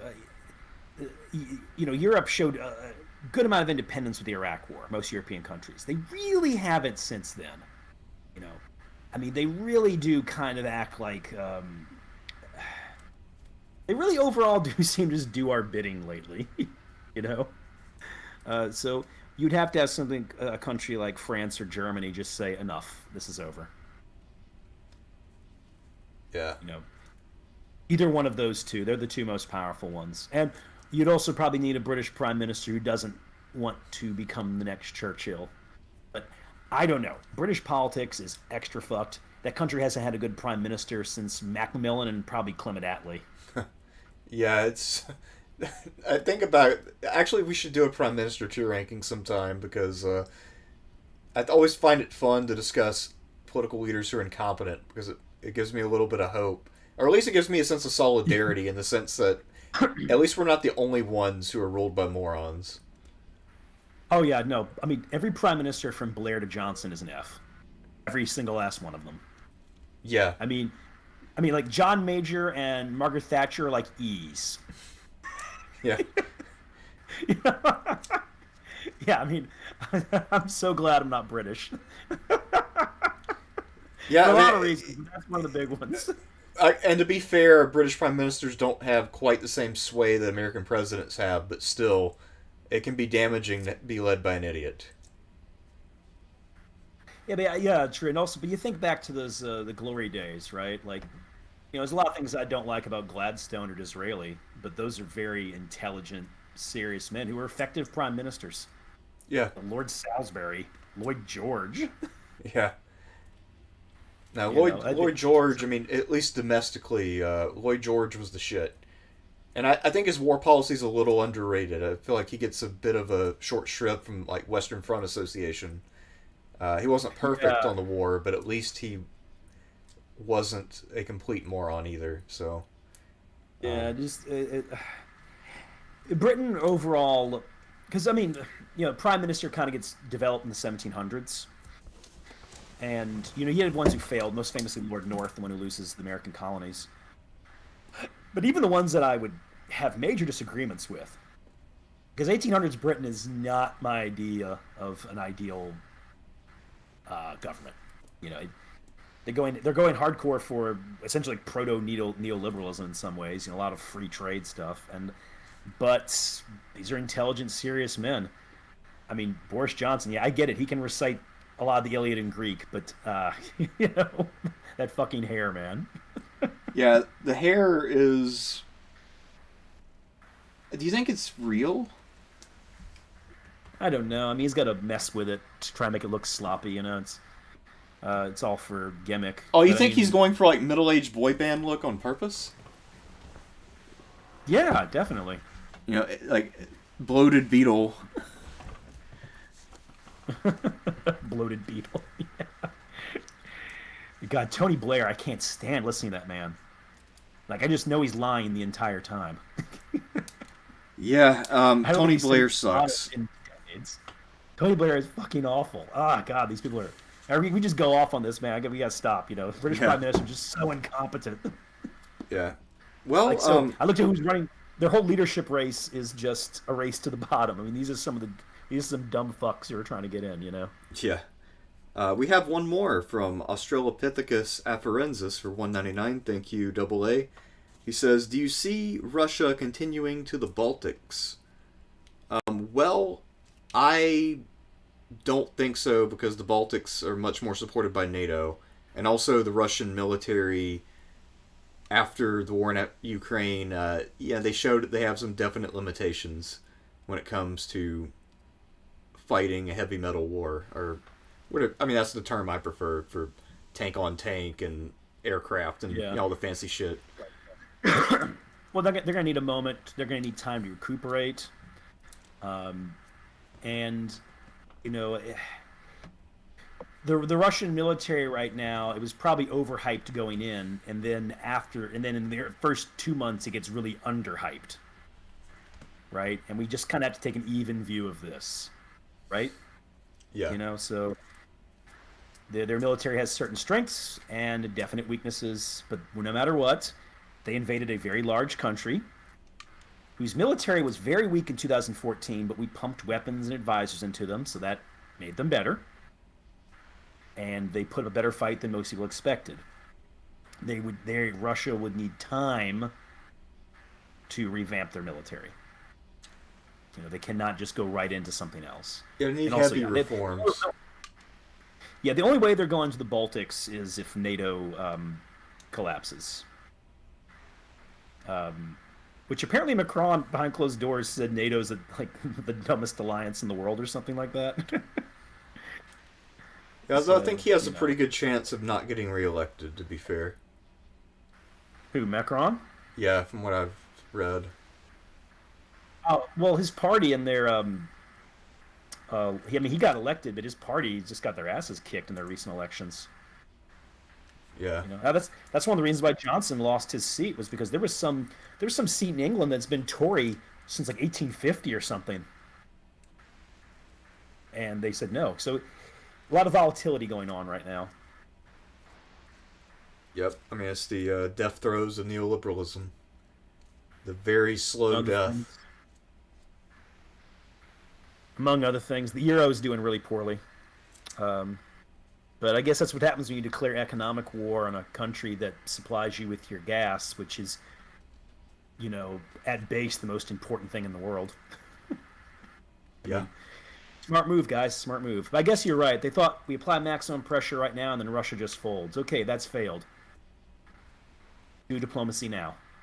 Because if you don't, there's going to be a massive famine in Africa, and you're going to have major, major energy problems when winter comes. Apparently, some of the people who are the most adamant about continuing this, apparently the people in Ukraine, according to some poll, how legitimate the poll is, I can't say, was like 93% of Ukrainians are against ceding any territory at all. Well, that's one. I mean, I'd probably say a majority, right? Yeah. I mean, the people in Ukraine who want Russia there are currently occupied, so you're not getting them in the poll. That's right? true. And I mean, I can't speak to it exactly because the problem with Ukraine is that we're getting a lot of information from them. A lot of it's propaganda, and because people generally in the West want them to win, they're eating a lot of it hook, line, and sinker. So maybe it is 99%, maybe it's not. I do know that a lot of the Ukrainian units that have been put in the last few months are poorly trained and suffered horrendous casualties. That much is true. The Ukrainians are suffering heavy losses right now, heavier than the Russians. All right? And I guess at this point, the Ukrainians will have to assume the offensive because the Russians have what they want. And that's going to be a real pain in the ass to try to break through that artillery. I don't see it happening. Well, one fear is they make another attempt on Kiev because they still have a lot of those forces right near there. Which, by the way, forces the Ukrainians to keep a lot of their forces away from the south, from what I can tell. But no, it's I mean, Zelensky Ukraine can only do what it's doing if it is getting aid, constant aid, weapons, economic aid. All you have to do is cut that off and the whole thing's over. And if Ukraine wants the rest of the world economy to die for them, well, I'm not interested. Yeah. I think if people like Biden want to go ahead and wreck the whole world for the sake of Ukraine and getting back at Putin, well, then I guess Joe Biden is the second worst president that we've ever had. Unless a civil war starts under his tenure, then he'd definitely be the worst president ever. Because I can say one thing for James Buchanan. He never had a diplomatic fuck-up of this scale. Well, that was like his one thing he was good at, though, because he was a former sex state. Yeah. He just sucked at everything else. Not that he was tested it much. It wasn't like there was some international crisis in 1858 they had to deal with, right? There wasn't like a border dispute like they had with the whole thing in Maine. Now these people are psychos. Danny's the opinion that they want famine, they want destruction. He says they want a culling, like he said the way that the British looked at Ireland during the potato famines. It's not just one famine. There's a whole bunch of them, right? Yeah. The big one, I mean, they straight up, most people in Britain viewed it as, well, that's the nature of things. They overpopulated, so some Irishmen have to die. Damn. So, yeah, one thing is for sure, I don't even know if that's the case. I guess a little conspiracy theory, but one thing is for sure, the people up top really don't care about what happens to us, and they are thoroughly detached from reality. Yeah. Which leads to very moronic decisions like we've been seeing the last few decades. No, I think you're right. I mean, the elite are completely detached from everybody else. We got one more super chat, and then after that, I guess we can talk about next time. So CS Ventura, yeah, sure. $9.99. Thank you, CS. He says, Off topic, but I've been reading about the Indochina Wars, and Sean, I have to say, I agree with your statement that if the U.S. had provided promised air and financial support, South Vietnam could be here today, a la South Korea. Yeah, they had a chance, especially with the air support. Yeah. Although I have to read it. God, it's been a long time since I read about Vietnam. um, Yeah. but yeah, they could have propped him up. Now it probably would continue to be a corrupt, mildly incompetent regime, right? Yeah. Anyways, so what you thinking of for the So, future? for next week and the week after that, I'll be able to do full prep. A week of August 8th, I'll be able to do it. The problem is, I'll be moving the week leading up to that, so I'll already be in whatever my new place ends up being. But obviously, I won't have a lot of prep time, and I'll have to spend most of that day at an orientation. So, because of that, I can do a fair amount of prep work for the next 2 weeks, but for the week after that, it'll basically have to be a U-led project.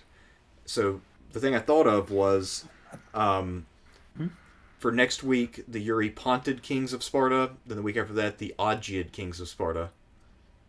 So the two houses of Sparta got some interesting characters in there.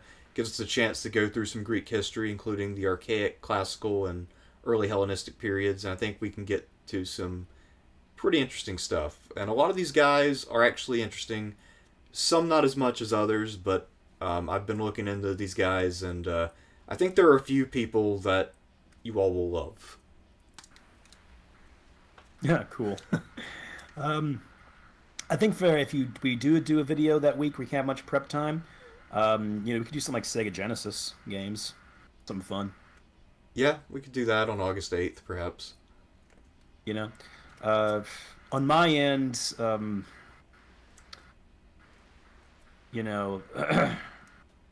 might be a few things worth talking about. I was reading a lot about the what was I reading a lot about? Well, oh yeah, that's right. I'm reading the Bible right now. So whenever I finish the Old Testament, if you want to do that, I've got opinions, and just the some of the crazy, weird stuff that's in there. Right. Maybe something cultural too, like some movies, maybe some of The Doors, something like that too. But yeah, I'll probably be done with the Old Testament. I'll be done with the Old Testament at the end of August. Okay. Well, you can perhaps do that at that point. Then you can get into the whole debate about, how much of a kingdom of Israel was there? Not much. Not everybody agrees with you, man. Yeah, and those people are called religious people, but Nope. You got historians who think they might have been a unified kingdom. Yep, historians who cannot find physical evidence to back up their shit, but Yeah, well, you have to read their arguments and see what you think. I don't think it's out of the realm of possibility. I guess I'm kind of more with the historicalness of the Bible. I guess I'm a bit more midway about it, a bit more middle of the road about it. I mean, my view of it is pretty minimalist. I view it as mostly an 8th century propaganda effort to justify the empire that they wanted to create at that time. I think there's some of that for sure. I also think there's interesting things in there because there's certain things I wonder about in the Bible, like David's a usurper. So Yeah. there's an entire effort to make him like the greatest ever.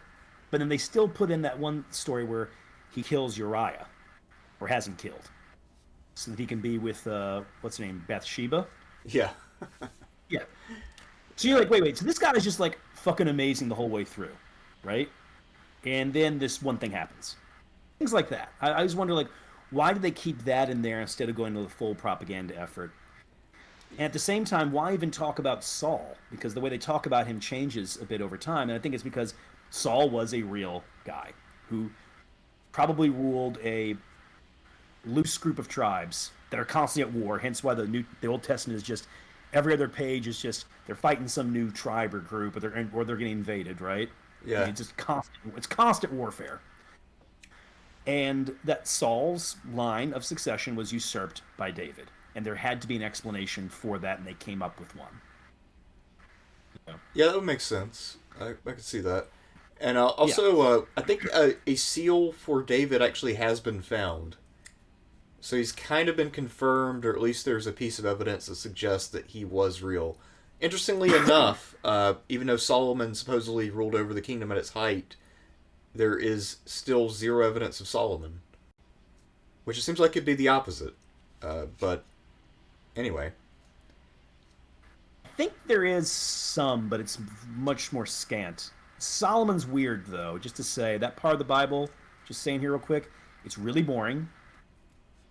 Like, they just talk about how awesome Solomon is and how rich he is, and they're building the temple. And then at the end, do you know how Solomon gets cursed? You know about this? No, I don't think so. Religious toleration, because he had so many wives from all over the world. And so he allowed some of them to worship their gods. I mean, hell, how does Saul lose the favor of God? Because God orders him to genocide this one group, and he doesn't do. He doesn't kill everything. So Yeah. God's like, you no longer have my favor. You did not carry out, the final solution to the Amalekite problem. Yeah, so you failed to carry out Order 66. You're a bad stormtrooper. Exactly. You're defective. But yeah, no, So that could be cool. Yeah, no, so that's what I mean. Just like, because obviously you get to a certain point in this book where there is something historical going on, but we just can't tell how much. But basically, reason I the mentioned closer that- to the present you get, the more accurate it becomes. Yeah, I'm starting to pick up on. I think that I think what happened is they probably were more like a nomadic tribe, and that they did have a split Um, that created the two different groups. I think actually they were the indigenous inhabitants all along. There was no migration.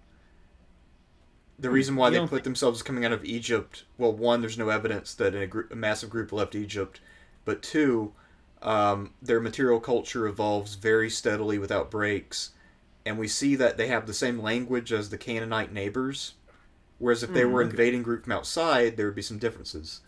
The difference is that they had a religious revolution at some point, and because of that, they began to create separation between themselves and their neighbors. The way to do that is by having a different origin. I mean, the Romans kind of do this too by giving themselves a Yeah, Trojan yeah. origin to say, well, even though we're exactly like the Latins, we're not the Latins because of Aeneas, obviously.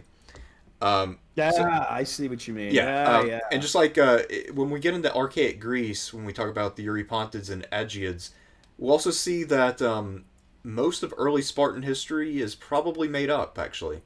Just like a lot of early history in Greece in general. Because they didn't really start writing stuff down in any meaningful way until damn near 500. Now, there were some records that went back a little earlier than that, like we know when the first Olympics were held, for instance. But when we talk about the archaic chronology, it is a real crapshoot. I mean, when did Lycurgus live, for instance? We don't know. We don't know if he lived, actually. We do know that there probably was somebody named Lycurgus because it was actually a name within the Eurypontid dynasty.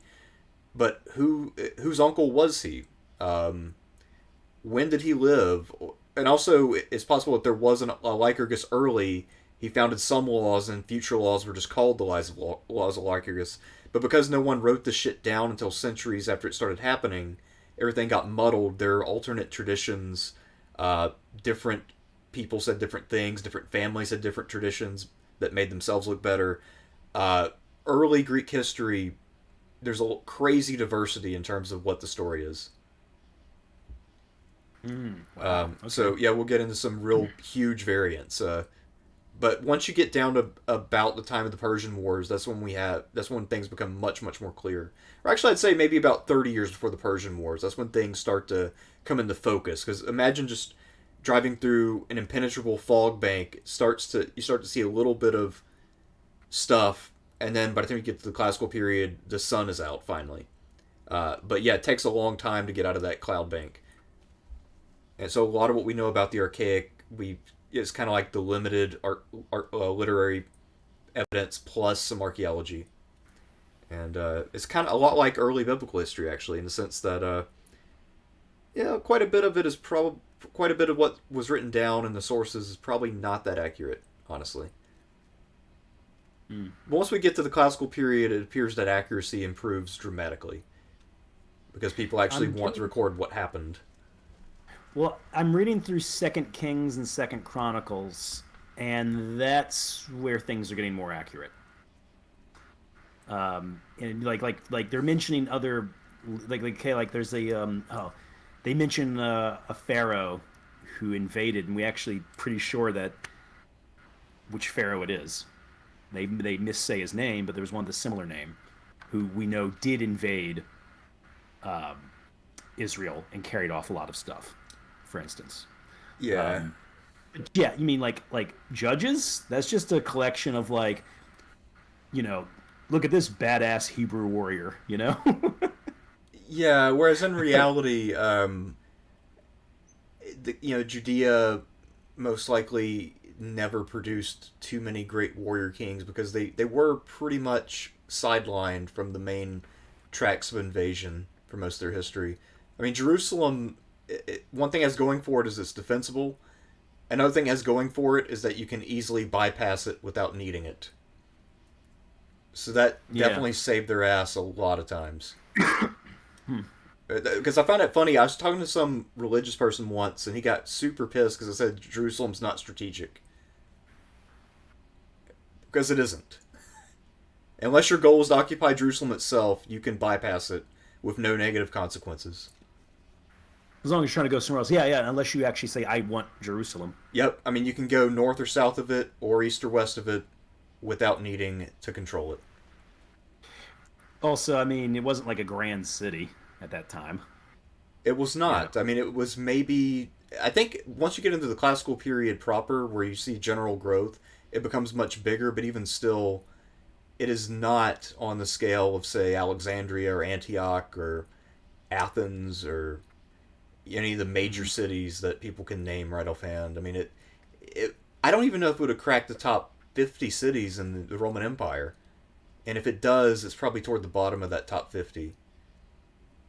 So, I mean, it's not tiny, but it's not one of the grand metropolises by any means. Yeah. No, it's not. So, anyway, that's why I'd like to do that one sometime. Just interesting things in there, both history and literary as well. Yeah, I think that'd be fun. Nice variation for us. Unless you want me to tier rank the books of the Bible. We could do that for fun. Obadiah's C ranking. Okay, you know that book? It's like 2 pages long. No, I'm not familiar with that one. All it really is a poem, supposedly written by Obadiah, who's one of the prophets around the time of Ahab, and all he really does in there is he just talks about Edom will be cursed and destroyed. Because they've stood against God. Right. I think you really do have some moments in there of just great literature, like when Ahab's body is brought back, and where his blood pools, the dogs. It's in their capital of the northern kingdom, Samaria. They said the dogs lapped up his blood, and the prostitutes put their clothes in it. Things like that. Just some great imagery in there too. But some of these books are just terrible. Ecclesiastes has always been my favorite book of the Bible. I think that's probably the favorite one for non-believers. It's my favorite so far too. Although I really like 1 Samuel because I think the Saul story is very interesting. Yeah, I have to reread that. No, Genesis is great as just a collection of myths. Yeah. And it's I like the way it's written too. It's interesting. I've heard a fairly persuasive argument Genesis was probably written in the 5th century. Yeah. Yeah, probably so. But anyway, Uh, guys, I guess we should start calling quits to this before I keep talking about the Bible. yeah. Yeah, so anyway, we got some exciting stuff coming up. So we have the Eurypontid House of Sparta, which just to preview that, they're technically the junior House of Sparta, but during most of the classical period, they would actually be more dominant because they produced kings who were reasonably competent and lived a long time. The Augeiad House was probably older, and in theory, is senior. They do produce some of the heavy hitters in Spartan history. I mean, Leonidas, for instance, is an Aegeid. But I feel like their peak was before the classical period by a little bit, and then as Sparta is in full scale decline. So, but anyway, there are interesting figures in both. I decided to do the Eurypontids first because they're a little easier to get through, and also because I think they might be a little bit more familiar to anybody who's read, say, Thucydides and Xenophon. Because a couple of the figures from the Eurypontid house feature very prominently in those two texts, whereas obviously the Augeiad kings feature very heavily in Herodotus. Although there are two Eurypontids, Demaratus and Leotychides, who are also pretty prominent in Herodotus as well.